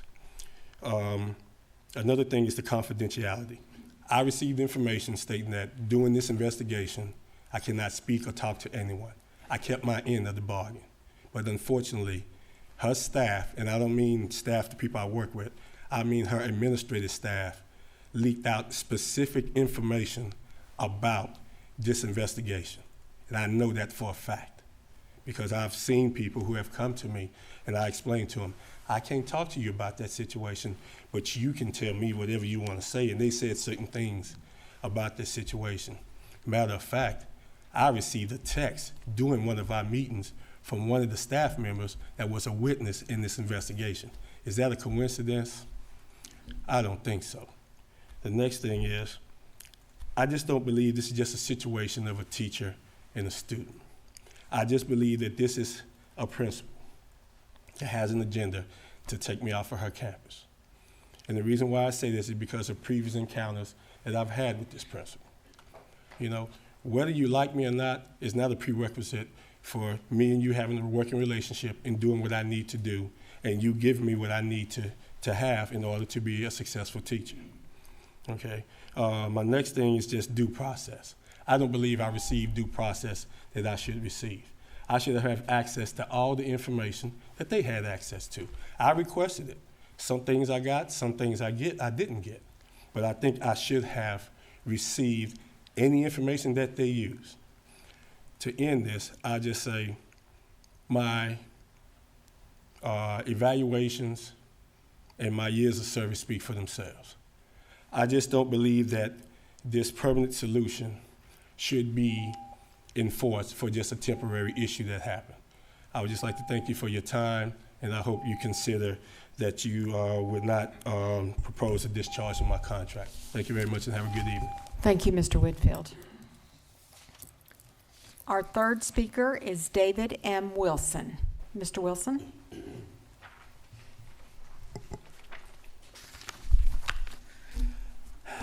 President Mongoya, Dr. Henry, board members, I want to thank you for the opportunity to speak to you today. And you as board members, you deal with some weighty issues. And so with that, I'd like to offer up a public prayer for your meeting tonight. Heavenly Father, I just pray that you'd be here with the board members, each and every one of them. Help them make wise decisions, Lord, that would be honoring to you and to the citizens of Cypher ISD. In Jesus' name I pray, amen. The other thing I want to say is that I, too, am a very big supporter of Cypher ISD and this board. You're good people, you're doing good work, and I really appreciate it. You're very responsive to people's needs and the taxpayers when they come and speak to you. I had asked for the board packet to be posted, and I actually didn't see it until Miss Ray pointed out to me today, but I do appreciate that. I didn't scroll all the way down to the bottom of the page, but it is there, and I appreciate that very much. I'd also like to mention that I'm the director of the Cypress, Texas Tea Party, and I like to consider myself a representative of the taxpayer. And so I'd like to say using taxpayer funds to lobby against the wishes of taxpayers is reprehensible to taxpayers. And I'm referring to Cypher ISD lobbying against school choice initiatives, which are supported by the governor, lieutenant governor, and all state senators and representatives that represent Cypher ISD in Austin. I and many other liberty-minded taxpayers would like to ask Cypher ISD to support any and all legislative efforts which would give parents real choices about what educational services are available for their children. While some might suggest that school choice alternatives would result in lower income for ISDs, I would like to suggest the opposite could be true for truly exemplary ISDs such as Cypher ISD. As students from close by failing schools might opt to attend Cypher ISD. Many of you might recall the same types of scare tactics that were suggested 20 years ago when charter schools were introduced to Texas. The sky didn't fall, and there are currently over 100,000 Texas children on a waiting list for an opportunity to attend charter schools. So with that, there is no one better able to make a decision about what's best for their children than the parents. So school choice initiatives are something that taxpayers want. It's something that parents want, and I would ask that you would support that. Thank you for listening to my comments. Thank you, Mr. Wilson. Our fourth and final speaker is Stephen Lindsay.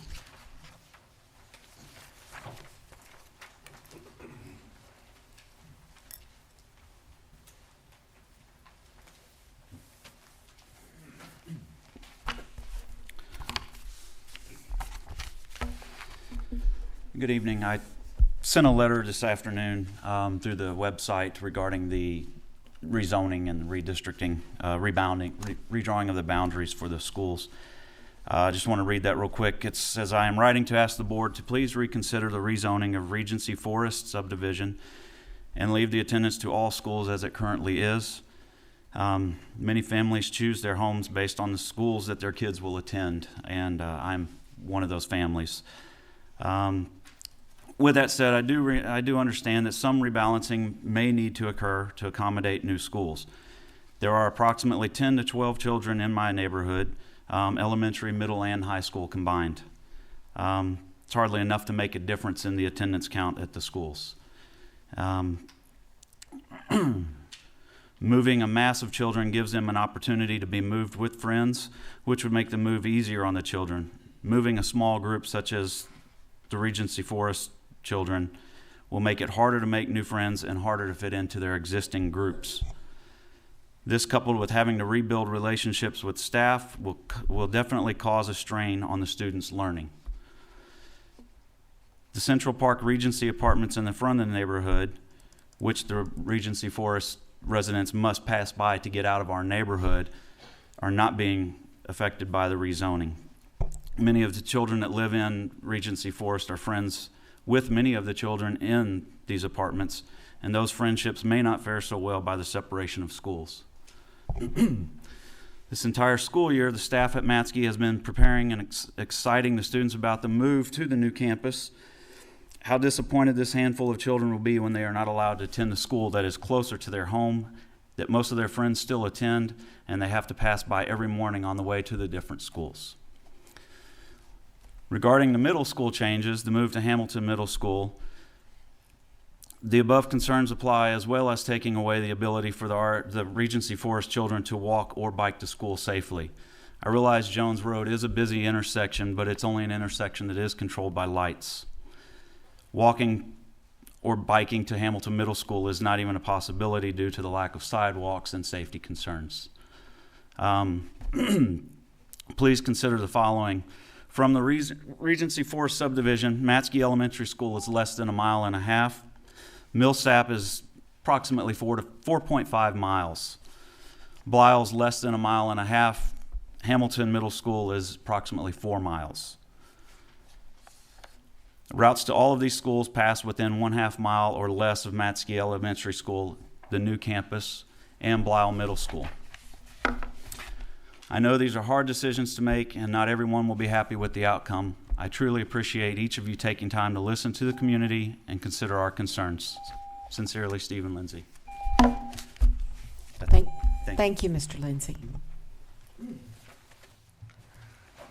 On our reports section of our agenda, during the Committee of the Whole meeting on Thursday, January 19th, 2017, we received 2 reports. Agenda item 4A, the administration provided a oral report on student support services. And B, the administration reported on a recommendation to move from 6 to 4 grading periods in the secondary schools during the 2017-18 year. So we've already received those reports. We are going to have a public hearing, so we'll be recessing out of this meeting to a public hearing. Miss Ray is at the back of the room, and if you want to talk to the board regarding matters of interest on the 2015-16 annual report describing the educational performance of the district and of each campus on the district, she will have some forms for you to complete. We'll receive a report in this public hearing from the administration, and then we will have time for the citizens to make comments on the report. It'll be very similar to what we just did in our citizens' comment. This will be a very brief recess. Please make sure that you see Ms. Ray if you want to make a comment.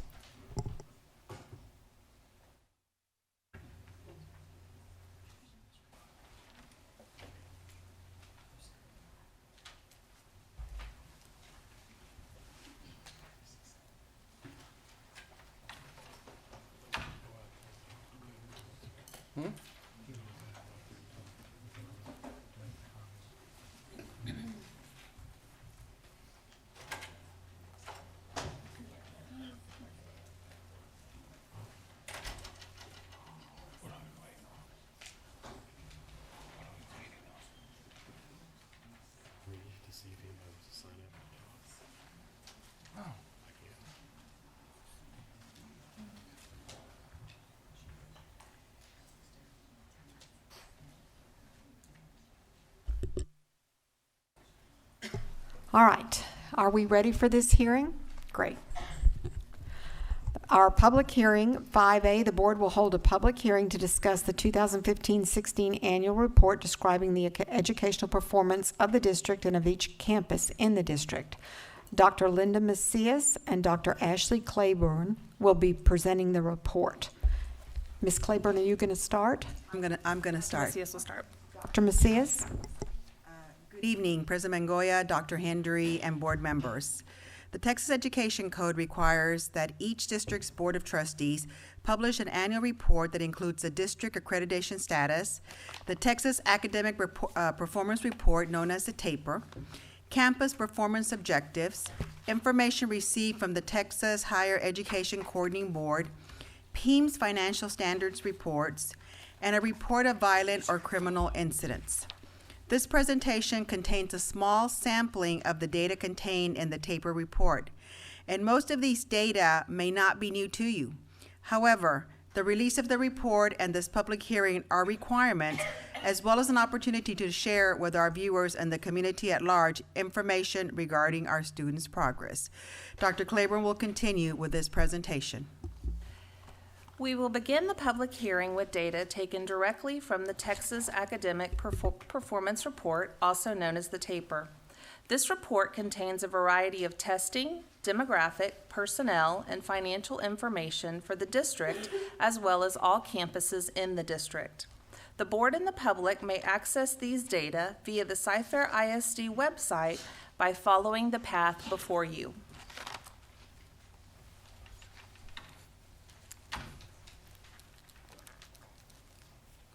Each year, the Commissioner of Education determines the accreditation status of each school district. Accreditation statuses are based on districts meeting specific academic and financial standards. For the 15-16 school year, CFISD was an accredited school district. Before you now are data on the district's demographic trends. The groups represented in the columns to the far left include Asian, Pacific Islander, African American, Hispanic, White, American Indian, 2 or more races, and economically disadvantaged. These data represent the fact that CFISD continues to grow in size and remains a diverse school district. Before you now is a table containing summarized STAR data by content area and student group. Along the left-hand side, you will see the 5 content areas tested with the STAR program: reading, math, writing, science, and social studies. Along the top of the table, you will see data represented for 5 student groups: all students, African American, Hispanic, White, and economically disadvantaged. These data represent those in the accountability subset, and all tests taken by those students combined into one percentage. In the actual Texas Academic Performance Report, you will notice that only STAR data for 2016 are included. A direct comparison of 2016 to 2015 is not possible due to the exclusion of STAR Accommodated, STAR Alternate 2, and 3 through 8 mathematics in the 2015 State Accountability System. The four-year graduation rates for grades 9 through 12 are shown for the class of 2015.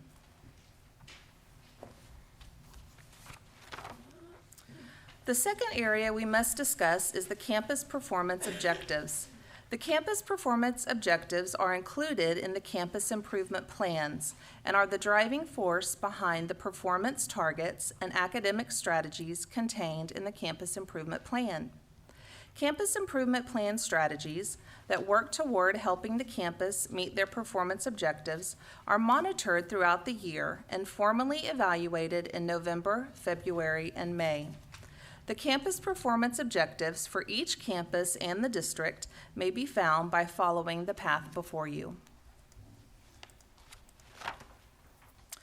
Now we will discuss data from the report of 2014-15 high school graduates enrollment in Texas public higher education in fiscal year 2015. The data before you show the number of students the Higher Education Coordinating Board was able to locate in four-year public universities, two-year public colleges, and independent colleges and universities in Texas. These data do not include technical or workforce development institutions or entrance into the military. Also shown are not trackable graduates, those with non-standard ID numbers that cannot be used to match student identifiers at Texas higher education institutions. Not found graduates have standard ID numbers but were not located in fiscal year 2015 at Texas higher education institutions. They may have enrolled in higher education outside of Texas. Our final set of data are taken from the annual report on violence and violence prevention. The Cypress-Fairbanks ISD's rate of infractions for 2015-16 was 0.007, with a student population of 113,656 students. This statistic includes only data that are correlated to specific Texas Education Agency discipline action reason codes. Therefore, it does not include every infraction detailed in the Cypress-Fairbanks ISD's local code of conduct. This concludes our presentation for tonight. We will now be happy to address any questions from board members. Thank you, Dr. Claiborne. Do we have any questions? Any questions or comments? Mr. Ryan? One thing that stood out, number one, this is a great report, thank you. One thing that stood out is when you go to the, I think it's that second to the last slide of Texas high school graduates from 2014 enrolled. That one is, I know we're not able to track a lot of them that go outside of Texas. Mm-hmm. But when you drill down into that, those that we do track, those that had GPAs of like 3.0 or higher, which is, in my opinion, a good GPA for your first year of college, the numbers were really high for us. Mm-hmm. I was really, really impressed. And I think that's a good reflection of how our high schools are preparing those students academically, because a lot of times in the media you might hear about, oh, they're having to take these remedial courses, they're having to do this, but this report shows that a vast number of our students are really succeeding in those core college courses that you take that first year. And that's only the 3.0. If you drop it down to a 2.5, those numbers are even larger. Mm-hmm. So that was really, really impressive. I'd love to see a way that we could track all of them. I know we can't. But those that we can track, I'd have to think that it's going to be a reflection of those that are going outside the state as well, that has to mirror those in-state to some degree. So I just thought it was neat to see that. I agree. Thank you. Any other comments or questions? Mr. Covey? Ashley, can you kind of clarify once again, and I know I ask this every year, there is a cutoff date when kids can be considered eligible to be part of our district under the STAR test. And so what is that? Can you tell me what that date is? Yes, sir. The date is called the October Subset Day, and that's the last Friday in October. So any student who is present and enrolled or enrolled on the last Friday in October, their data count for our state accountability ratings. And does that rule also apply to charter schools? I don't know. I have to be honest, I don't know if that applies to charter schools or not. We can find out for you, though. Do private schools and parochial schools take the STAR test? They do not take the STAR test. So what tests do they take that should be comparable? A state accountability test, I don't believe they have one that is comparable for state accountability. They may take other private tests to determine student growth, academic growth, but they don't have one through the state that I know of. So basically what we're saying here is that if we were to go with private and private and parochial schools or charter schools that are non-district schools, then whatever taxpayer monies are going there are not necessarily accountable. Wouldn't be held accountable through a state testing and accountability system, So it correct? wouldn't be a level playing ground is what we're talking about, No, right? I don't believe it would. Okay, thank you. Thank you. Mr. Jackson?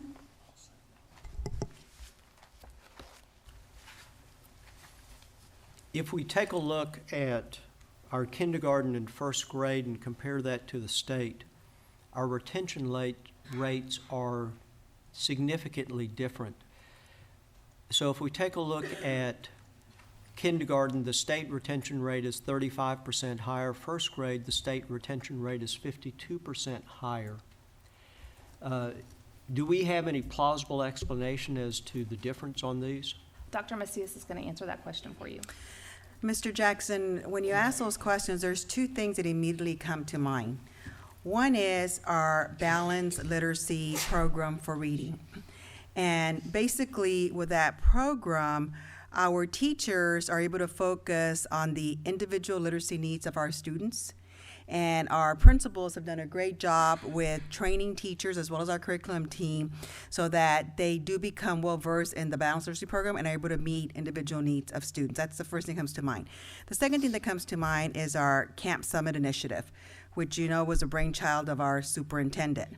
And we've been able to follow our students who participated in Camp Summit, and these students that we've been following have a promotion rate of about 90%. So those are two things that I can honestly say are making an impact. Thank you.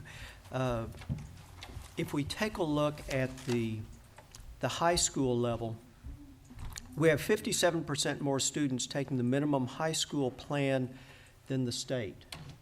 And I have several questions in that regard. First, do colleges care what high school plan you graduate under, i.e.,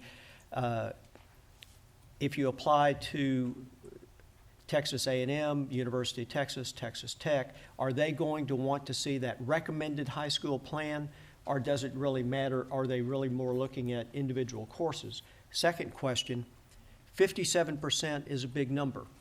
Do we have any explanation as to the disparity that addresses the delta? And then would you advise us as trustees to be concerned about it? So none of those are necessarily easy or polite questions, but I'm sorry. That's okay. I'm going to defer to Darlene Davenport, our Director for Counseling, to answer those questions because our counselors are the ones that work with the graduation plans. Question was, can you repeat that for me? Well, sure. You can answer them any way you want to. First, we have 57% more of our students taking the minimum high school plan than the state average. Statistically, that's accurate. So the question is, first, do colleges care what plan our kids graduate under? So that would be the first one. So the first question, should they care, do colleges care? I will say that what they most care about is their own admission requirements. Each college has their own admission requirements, so what they're going to look at first and foremost is, does this student meet our admission requirements? And you know, some of them are more selective than others, so that some of them will have higher admission requirements. And so they look at that as a way to admit students into their colleges. Obviously, we want students to get the recommended plan. We do encourage students to definitely to look for that as an option to graduate. All of our students start on the recommended plan when they get into high school. That is a requirement by the state. And before they choose to go to the minimum plan, we do counsel with our students, and we have parents involved in the decision to move the students from the recommended to the minimum plan. So it is definitely a serious decision that we look at. I also want to say that our students have so many valuable options. They can be successful in so many other ways, and they have so many options as far as college choices, and also other options in terms of the 2-year schools where they then can matriculate into the 4-year schools. So I think it's a win-win for our students, whether they're on the minimum plan or the recommended plan. I have been advised, and it's quite true, that I never ask the question that I intend to ask. I ask a question and always permit y'all to answer whatever phase of that you want to ask. The real question that I'm asking here, and it's germane, so I'm going to explain myself, and that's what I generally never do. We are, in fact, judged on this new A through F system based on the type of plan you graduate under. As trustees, we truly need to understand, is that a significant button to push or not? And heretofore, I've never considered it to be a button to push, even in my own household, for my children, all 3 of which have advanced degrees, and one unhappily has 3 degrees. So I'll be asking, well, somebody has to pay for it. I'm sorry. So in the coming year, as we continue to take a look at the new system, I will be continuing to ask that type of question. But I am not persuaded, although y'all are pushing the recommended plan, I'm not persuaded yet that is necessarily a button that we need to push, even though we are evaluated on how many students take the recommended plan. Okay, and I'll respond to that, and you still may need some additional information from either Dr. Macias or Dr. Claiborne. I would also say that, of course, this is the last year that we're going to be on the recommended to minimum plan. We're phasing into our the new plan, the foundation, with endorsements after this year. So this is our last class that will be evaluated, so to speak, on that plan. We like to give students their options and let them make informed decisions. So I think that's also important in what we do, is we like to, for parents and students to make informed decisions, we provide them with information. And again, they look at the options. Should I do recommended, should I do minimum? And we really like for parents and students to make that decision based on the information that we provide for them. So I don't know if you want to add something to that. I just want to add that with the new endorsement, foundational endorsement, that is the minimum that we're starting our kids on as well. Just like right now with the recommended plan, all of our kids will start with the foundation plus the endorsement and then move forward from there. I do think the foundation plus endorsement is a bit more meaningful than what the old scheme was. And I think we have discussed the other 2 questions.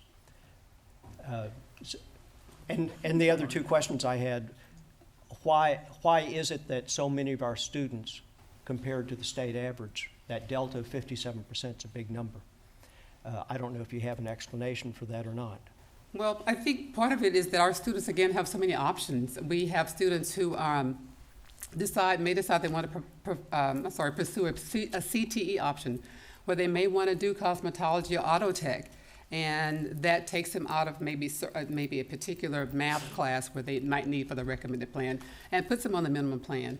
But again, it doesn't mean our students don't have viable options. So I think it's important to keep that in mind when they're looking at making their decisions about what they want to do with their post-secondary plans.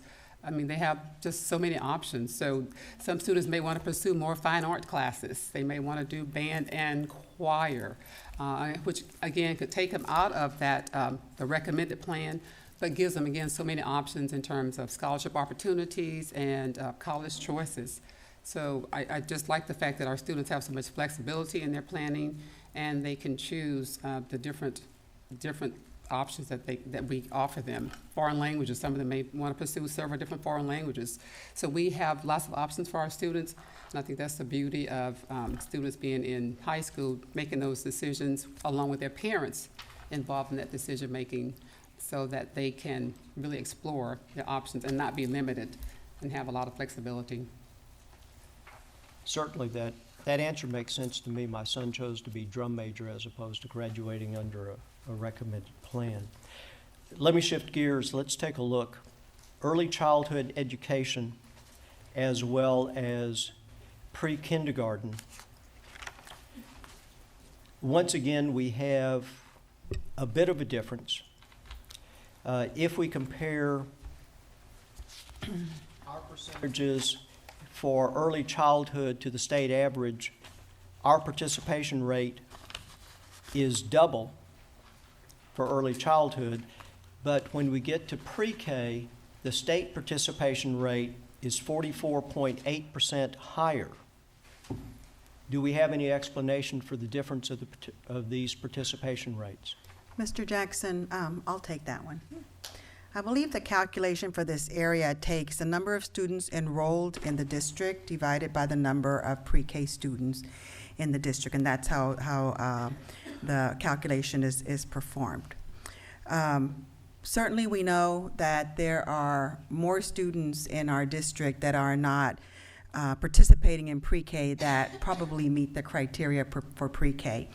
And I will share with you that our 48 schools, those campus principals are always actively looking for the kids, doing outreach opportunities, trying to find our 4-year-olds to come to pre-K. And there's different reasons why sometimes they do or they don't. But I will share with you that that's kind of a difficult one to even, well, I guess a little bit to explain, because depending on the area you live in, and based on the criteria that's available for pre-K, you'll see higher numbers. So for example, if you're in a community where there's a military base, you might see higher numbers of pre-K because all of those kids qualify for pre-kindergarten. It's one of the criteria. If you're in an area where it's a very high ELL population, I believe we're at 60%, but there are areas that have 50 and more % of ELLs, again, you'll find a much higher number of kids because there's more that qualify. Or even economically disadvantaged areas. If you're in areas where the free and reduced numbers are much higher than ours, then you'll again see those numbers much higher. So really that the percentages all have to do with the geographical areas and the different qualifying factors that are in that area. But by no means, we know that we have more kids out there that we need to reach and bring into our programs. Is transportation also a key, as well as the difference between half-day and full-day? Well, as you know, we provide transportation for our kids for our half-day program. Certainly, there are probably some kids out there who are not participating because our parents may not have means for child care for either the morning or the afternoon. So certainly there's some out there. But I really do believe that it more tends towards the different populations in the communities. Is the existence of our ELCs part of the reason why our early childhood numbers are so robust? No, I do not believe that the ELCs play into that. Okay. Going up to the high school level, once again looking at participation rates, if we take a look at participation for the SAT and the ACT, looking at the state versus the service center that we're in, which is number 4, and Cypress-Fairbanks, we are lower than both the state as well as ESC number 4 for the participation for SAT, ACT combined. And you know, I really had difficulty trying to come up with a plausible answer as to why our participation rates would be lower than either the state average or ESC number 4. And I'll address that question for you, Mr. Jackson. The participation rate data for SAT, ACT in the TAPER report reflects only graduating seniors and the most recent test that those seniors have taken. Additionally, the data in the 2016 TAPER reflect the class of 2014 and 2015. As you know, since March of 2015, we have been administering the ACT to all 11th grade students. The participation rate of the class of 2016 should show significant increase over both the class of 2015 and 2014. Those data will be reflected in next year's TAPER report. Additionally, the ACT that we give is the same one that students can use for college admissions, and the district pays for that test for the students. So we expect to see these numbers a lot higher next year. Excellent. In the same vein, and this is a question that I ask each and every year, regarding our AP and IB participation rates, once again, lower than the state as well as the ESC. So for example, for all subjects, state had 25%, ESC 26, Cy-Fair had 20. And then if we take a look at the completion of 2 or more advanced dual credit courses, when we've chatted about this before, it's because our students, and certainly my children, preferred to take dual credit versus taking an AP. And we haven't had an IB campus for years within this district because of the cost. However, when we take a look and compare those numbers for 2 or more advanced or dual credit courses, state's percentage is 48, ESC is 49, Cy-Fair is 49. So it would almost seem to me that no longer is it because our students are taking the dual credit as to the reason for the lower participation in the AP classes. So is there something else at work here? I'll take that one, Mr. Jackson. You know, I do believe that the answer is still the same, the number of kids that are taking the dual credit courses, and I'll explain why I'm saying that. The calculation for this indicator is participation, kids actually taking the AP test. That's really what it's looking like. And so we have many kids who take the AP test or the AP courses and tests, and we have lots of kids who take dual credit courses. In fact, we have lots of dual credit courses because of our strong relationship with Lone Star College that the state doesn't even plug into the advanced courses because they don't line up with an AP course. So we have lots of courses that our kids actually take. But I want to give you an example as to why I share that I think the answer is still the same, the number of kids taking dual credit courses. So let's take a class of 30 students. And these 30 students are in U.S. history. And so here in Cy-Fair, those 30 students may be sitting in the same class with the same teacher. 10 of those 30 students may be registered for AP and on track to take the AP class. 20 of those students may be registered with Lone Star College, and they don't have to take a test. They have to be successful with that course. Of those 30 students I just mentioned, only 10 are participants in this report. So we have a lot of situations that are like that. Districts will group kids in different ways. We always work to group kids and work with our kids and what's best for our kids. So that's an example of what I shared with you, that I still do believe that a big part of it is a number of kids taking our dual credit courses. As you know, and those are the kids who are probably going to a Texas State school because that's an automatic course that they get credit for. And let me kind of lead you along the path as to the real question that I'm asking that I haven't asked yet. If you take a look at the college and career-ready graduates for these percentages, which is very important, and it ties into what you pointed out, Don, with your observation, looking at graduates and how they performed in college, which I think is really the best measure of whether or not students are college-ready. Considered to be college and career-ready, state percentage is 74%, ESC 4, 73%, Cy-Fair is 88.2%, which is a very tall number. And so does that mean that if we place too much reliance upon these participation rates, we may get a false reading of whether or not we are adequately preparing our students to be college and career ready? Absolutely. I certainly agree with that, for the reasons that I just shared with you, but also as I added the number of kids who are taking other dual credit courses that are not even anywhere in these calculations and are being successful, I may add. And the real question, and I never do this, and I apologize to my colleagues for taking so much time. The real question and the thrust of it that I'm getting to is on the A through F system, which of course is a work in progress. Our lowest score came in, are we preparing our students to be college and career ready? For the viewing public, if all they did was read what's in the newspaper, they would say, maybe not Cy-Fair. But the state says 88% of our students are college and career ready, which is probably the maximum number that we can have. And so that's really the point I'm trying to make with these series of questions, is there are certain anomalies here that we have to be attuned to.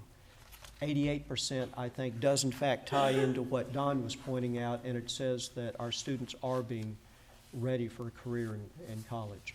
That's absolutely correct, Mr. Jackson. The report that you're referring to, you may also recall that it was a work in progress type report, and there was a lot of data that was not included in the report when the calculations were being made. Thank you for your time, and my colleagues, I appreciate the time you've afforded me this evening to go into such detail on this report. Thank you. Thank you, Mr. Jackson. Ms. Ray, Dr. Claiborne, is there anything else that you want to present to us? No, ma'am. Ms. Ray, do we have any citizens that would like to comment?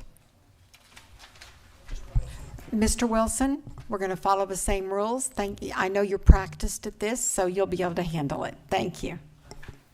Thank you for the opportunity. I think sometimes, this whole report it's mandated by the state, and so you do this meeting and you spend countless hours looking at the numbers, and it's almost like you missed the point. The real point is, what do the parents think about the education that their children are getting? Now, you see, that's the thing I'm concerned about. That's the thing that, and I know you're concerned about it too.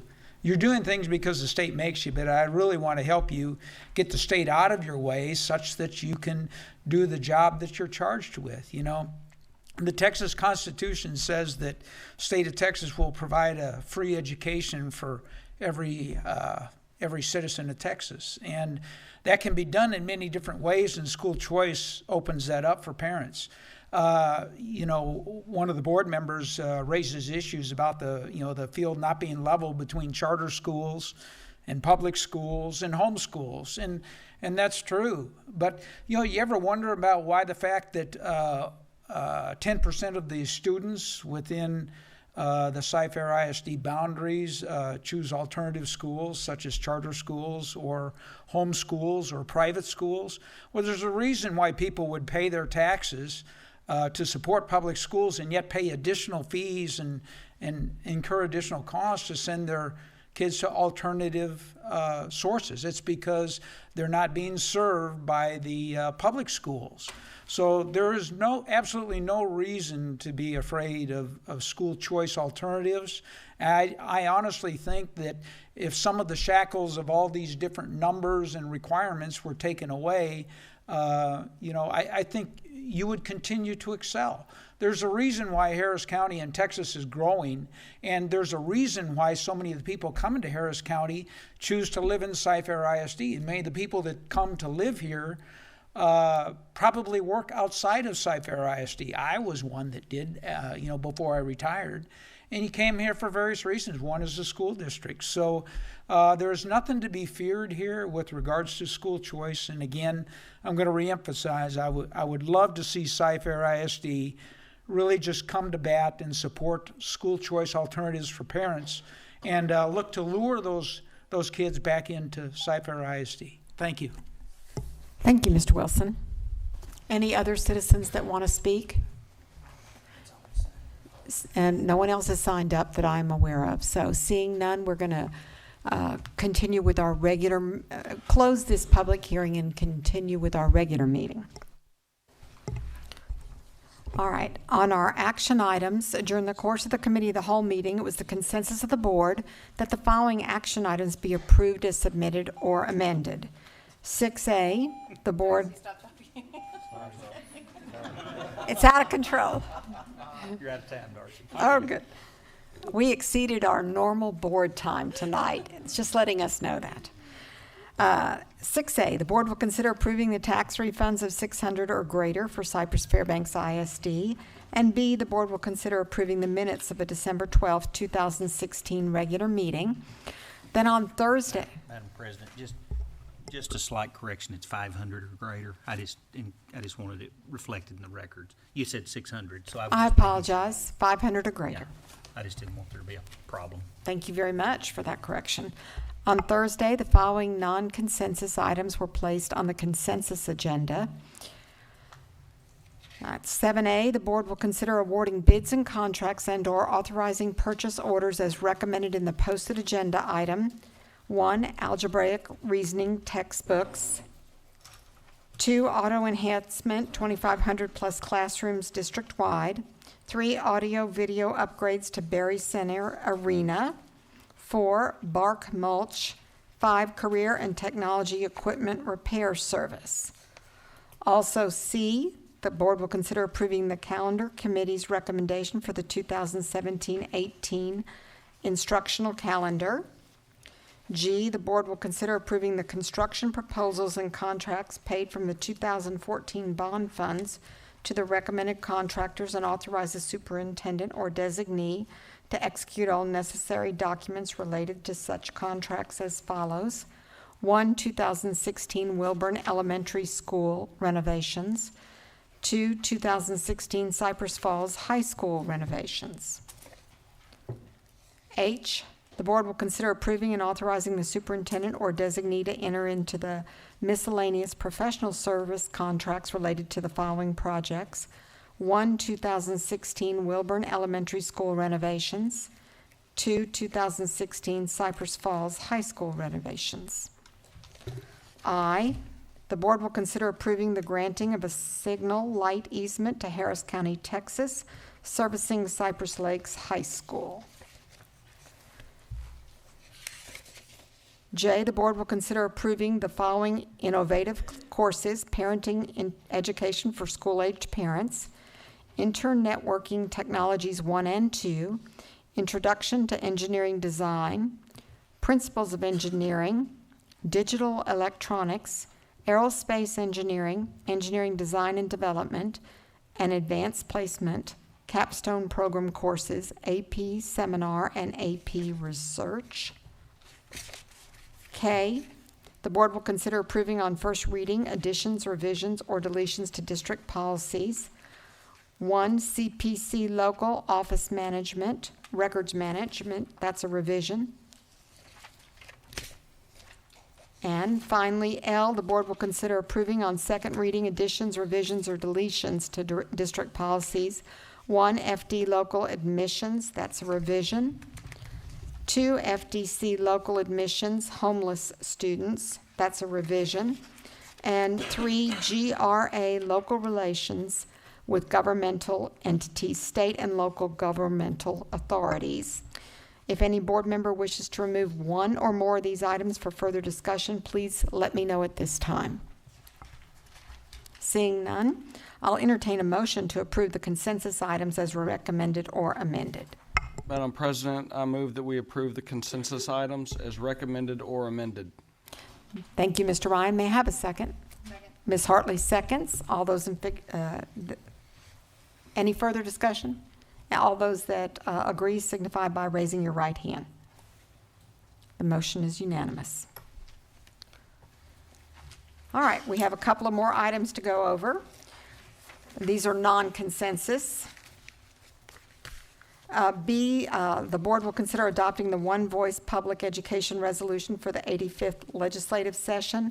I'm going to ask, with everyone's due respect, that we pull this item because we need to have a little bit further information and make the resolution a little bit clearer. It's a very generic resolution, and we'd like to make sure that we have all of our legislative items that we're working on as approved by the board and as suggested by the CLC are in that resolution. Is that okay with everyone? Thank you. D, the board will consider approving a resolution concerning the A through F accountability rating system for Texas public schools. May I have a motion? Madam President, I move that the board approve the resolution concerning the A through F accountability rating system, which calls on the legislature to repeal the letter grade rating system passed by the 84th legislature in 2015. Thank you, Mr. Kobe. May I have a second? Second. Ms. Blacksher is seconding. Are there any other comments or discussion about that item?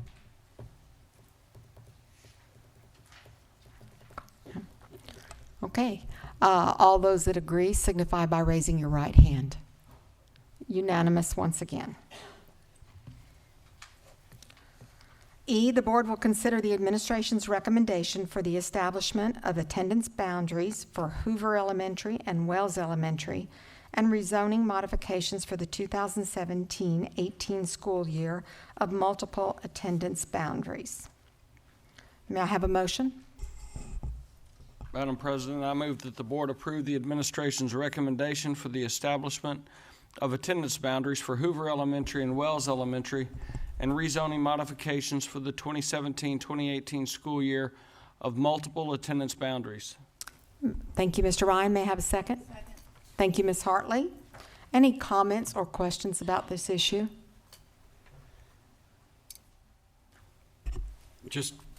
Go ahead, Mr. Just Kobe. one. I know it's difficult for the boundaries. I know it's difficult on the families. I understand that. I myself have 3 sons, and they graduated in the 90s, and they changed a number of times. A lot of that due to growth, some of that due to moving, but it's something that actually, it's just something that we as a board have to look at the overall and not just particular areas. It's important to make sure that we're doing everything we can to be as equal and as comfortable with what we're doing. And we've had big growth in this district, and it's pretty obvious. And with 99 going through, there will be continued growth. So it's something that is difficult for us to agree to, and yet it is something that we know is need to be done. Thank you. Thank you, Mr. Covey. Ms. Hartley? I want to echo what Mr. Covey said. A lot of times for these issues, most of our discussion takes place on a Thursday night. So if you come to a meeting on a Monday night and we're doing the vote, it might look like we haven't put as much thought and effort into it as you would have thought. But we have the discussions on Thursdays. We go over everything. This has been a process of months. And I'll echo Bob, too. I was a child who got moved I was at 3 different elementary schools. My children have been moved. We don't take it lightly. Unfortunately, it is something that happens, but we know that there are people at other schools to welcome your children and love your children, and just wanted to say that. Thank you. Thank you, Ms. Hartley. I'm so glad you mentioned that this has been going on for several months. We've received a great deal of comments. I want you to know that we receive those comments, the emails, and we do read them, and it is a laborious process for us. And just like Mr. Covey has said and Ms. Hartley have said, this is a difficult decision when we talk about boundaries. But we believe or we haven't voted yet, so I don't know how anyone believes, but I believe that this is the best recommendation, that, considering all the comments we've heard. All right, any other further comments anyone want to make? All right, we do have a motion and a second. All those in favor signify by raising your right hand. Again, it's unanimous. F, the board will consider approving the administration's recommendation for school transfers to Cypress Ranch High School for the 2017-18 school year. May I have a motion? Madam President, I move that the board approve the administration's recommendation for student transfers to Cypress Ranch High School for the 2017-2018 school year. Thank you, Ms. Hartley. May I have a second? Second, Mr. Ryan. Any comments on this? Mr. Jackson? I would appreciate if somebody would merely read the superintendent's recommendation, because it is a little something different. And I think it, for those who are not here on Thursday night, I would just like it to be explained once again what it is we're doing. Yeah, we have that. Thank Yeah. you. You mean read it? All right. You want to read it? Yeah. All right. This is a memorandum, and we did review this on Thursday night. The administration recommends the board approve the following transfer option for the current Cy Ranch 9th grade students who are zoned to Bridgeland High School for the 2017-18 school year. They are recommending we approve a set number of voluntary transfers for current Cypress Ranch 9th graders to remain in the 2017-18 school year. It recommends that we allow the administration to determine the number of transfers and method for implementation of the transfer process. It is also recommended that no transportation will be provided to the transfer students. And a final recommendation as part of this is that younger siblings of students who are approved under these transfer guidelines will not be eligible for the sibling transfer option. Now, do we need any other comments? Mr. Jackson? I would like to indicate some of the things we talked about first. We did discuss the fact that there is both anecdotal as well as rigorous statistical studies as well as longitudinal studies that show that participation, continued participation in co- and extracurricular activities leads to college graduates, and that's part of what we're all here about. So although it may appear that we're focusing just on to enhance UIL participation, it does in fact have an impact upon academic achievement. Secondly, this is an approach that has never been done before in the Cy-Fair School District. I think it is being responsive to those parents who said, we want a choice. I think this does permit those parents to make the choice. I know when my son was moved from one high school to another, I would have enjoyed being able to make that choice at that time. I never explained why I vote.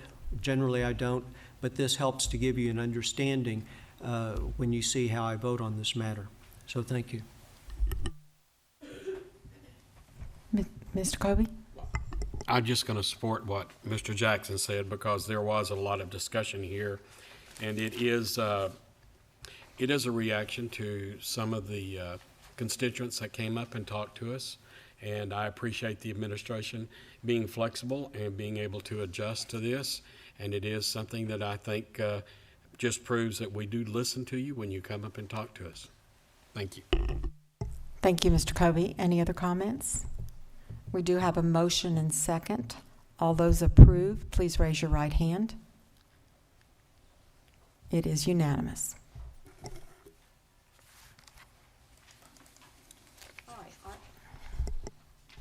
Our next two items could be considered in our closed session. I couldn't think of the word. I'm so sorry, and that's an easy word. It's late. Well, maybe. but it could be considered in closed session. I'd like to read each item and ask individually if we should go into closed session. M, the board will consider authorizing the superintendent or designee to finalize and execute a purchase and sales agreement for the purchase of property within the Dunham Point Master Planned Community located south of 290 along Mishke Road, and negotiate and execute any and all necessary closing documents, contracts, easements, utility services, and development agreements, etc. Is there a need for a closed session before we take a motion on this? Could I just make one comment? Of course. Just one comment, that the board did discuss both of these items in closed session on Thursday, so I just wanted people to know that y'all had deliberated. Yeah, and received additional information, yes. Because we're not going to request a closed session, may I have a motion? Ms. Blackshear? I move that the board authorize the superintendent or designee to finalize and execute a purchase and sale agreement for the purchase of property within the Dunham Point Master Planned Community located south of 290 along Mishke Road, and negotiate and execute any and all necessary closing documents, contracts, easements, utility service, and development agreements, etc. Thank you, Ms. Blackshear. May I have a second? Second. Mr. Covey seconded. Any further discussion? Comments? All in favor of this motion, please raise your right hand. Motion carries unanimously. N, the board will consider approving the superintendent's recommendation to give notice to Kevin Whitfield that his continuing contract with the district is being proposed for discharge. It is further recommended that the president of the board notify the teacher of the proposed action to discharge his employment with the district pursuant to 21.156 of the Texas Education Code. Is there a need for a closed session on this item? I personally feel like I would like to go into closed session. All right. So with that, I think we'll wait and take a motion on that after closed session. But I would ask the superintendent if he would go ahead and do his briefing, and then we'll go into closed session. And then we will come out of closed session and have a vote on that final item N. Thank you, Madam President. The 7th Annual Houston Methodist Cy-Hoops Invitational Tournament was held in December, and we would like to thank all of our corporate sponsors, along with our title sponsor, Houston Methodist Hospital, for their support in making this tournament a success. CFISD teams face some of the top competition in the state, and we are proud that Cypress Falls High School finished in second place. January is designated as National Mentoring Month, and this year's theme is Mentor in Real Life. The month-long campaign focuses attention on the need for mentors. Mentoring can make such a difference in the lives of students struggling with academics, personal issues, and or staying in school. Currently, there are over 700 students in CFISD who are paired with a mentor, and we would like to thank our mentors for making such a difference in the lives of these students. If you would like to become a CFISD mentor, please go to www.cfisd.net/mentor or contact the Community Engagement Department. Cy-Fair High School commemorated a significant historical milestone, as was mentioned earlier, with the 75th anniversary celebration on Sunday, January 22nd. 75 years to the day the building first opened to students in 1942. The 23rd Annual Cy-Fair ISD Livestock Show and Sale will be held February 2nd through 4th at the Exhibit Center at 11,206 Telge Road. Approximately 650 student exhibitors and 850 student projects and animals will be exhibited and judged. The graphic, which is being shown on your screen, is also available on our website, showing the times and designated animals for the livestock judging. You'll also note that February 4th at 11 a.m. is the Buyers Luncheon at Arnold Middle School, and the premium auction at the Exhibit Center will start at 1 p.m. We invite everyone to attend and support our students who have been working diligently for months in preparation for the show and sale. We're very proud of these dedicated students who raised $905,562 last year due to generous corporate and individual participation in this sale. On Monday, February 6th, we will honor 110 students at the Berry Center who have been recognized by the National Merit and National Hispanic Scholars Program. I always look forward to this special event to honor the achievements of academic excellence. The program will be broadcast live on our website and replayed throughout February and March. We will honor our school counselors February 6th through 10th for National School Counseling Week. Our counselors can have a tremendous impact helping students achieve success and plan for a career. We appreciate their unique contributions. The Cy-Fair Educational Foundation will present Salute to Our Heroes on Saturday, February 11th at 6:30 p.m. at the Omni Houston Hotel. This event honors the brave men and women who are serving or have served to preserve our freedom and liberty. Proceeds will create an endowment in the memory of fallen soldiers, which will be used for college scholarships for CFISD students. For more information or to purchase tickets, contact Marie Holmes at the Cy-Fair Educational Foundation, 281-370-0144 or www.thecfef.org. And finally, the 4th Annual Superintendent Fun Run and Festival is scheduled for February 18th from 8 a.m. to 12 p.m. at the Berry Center.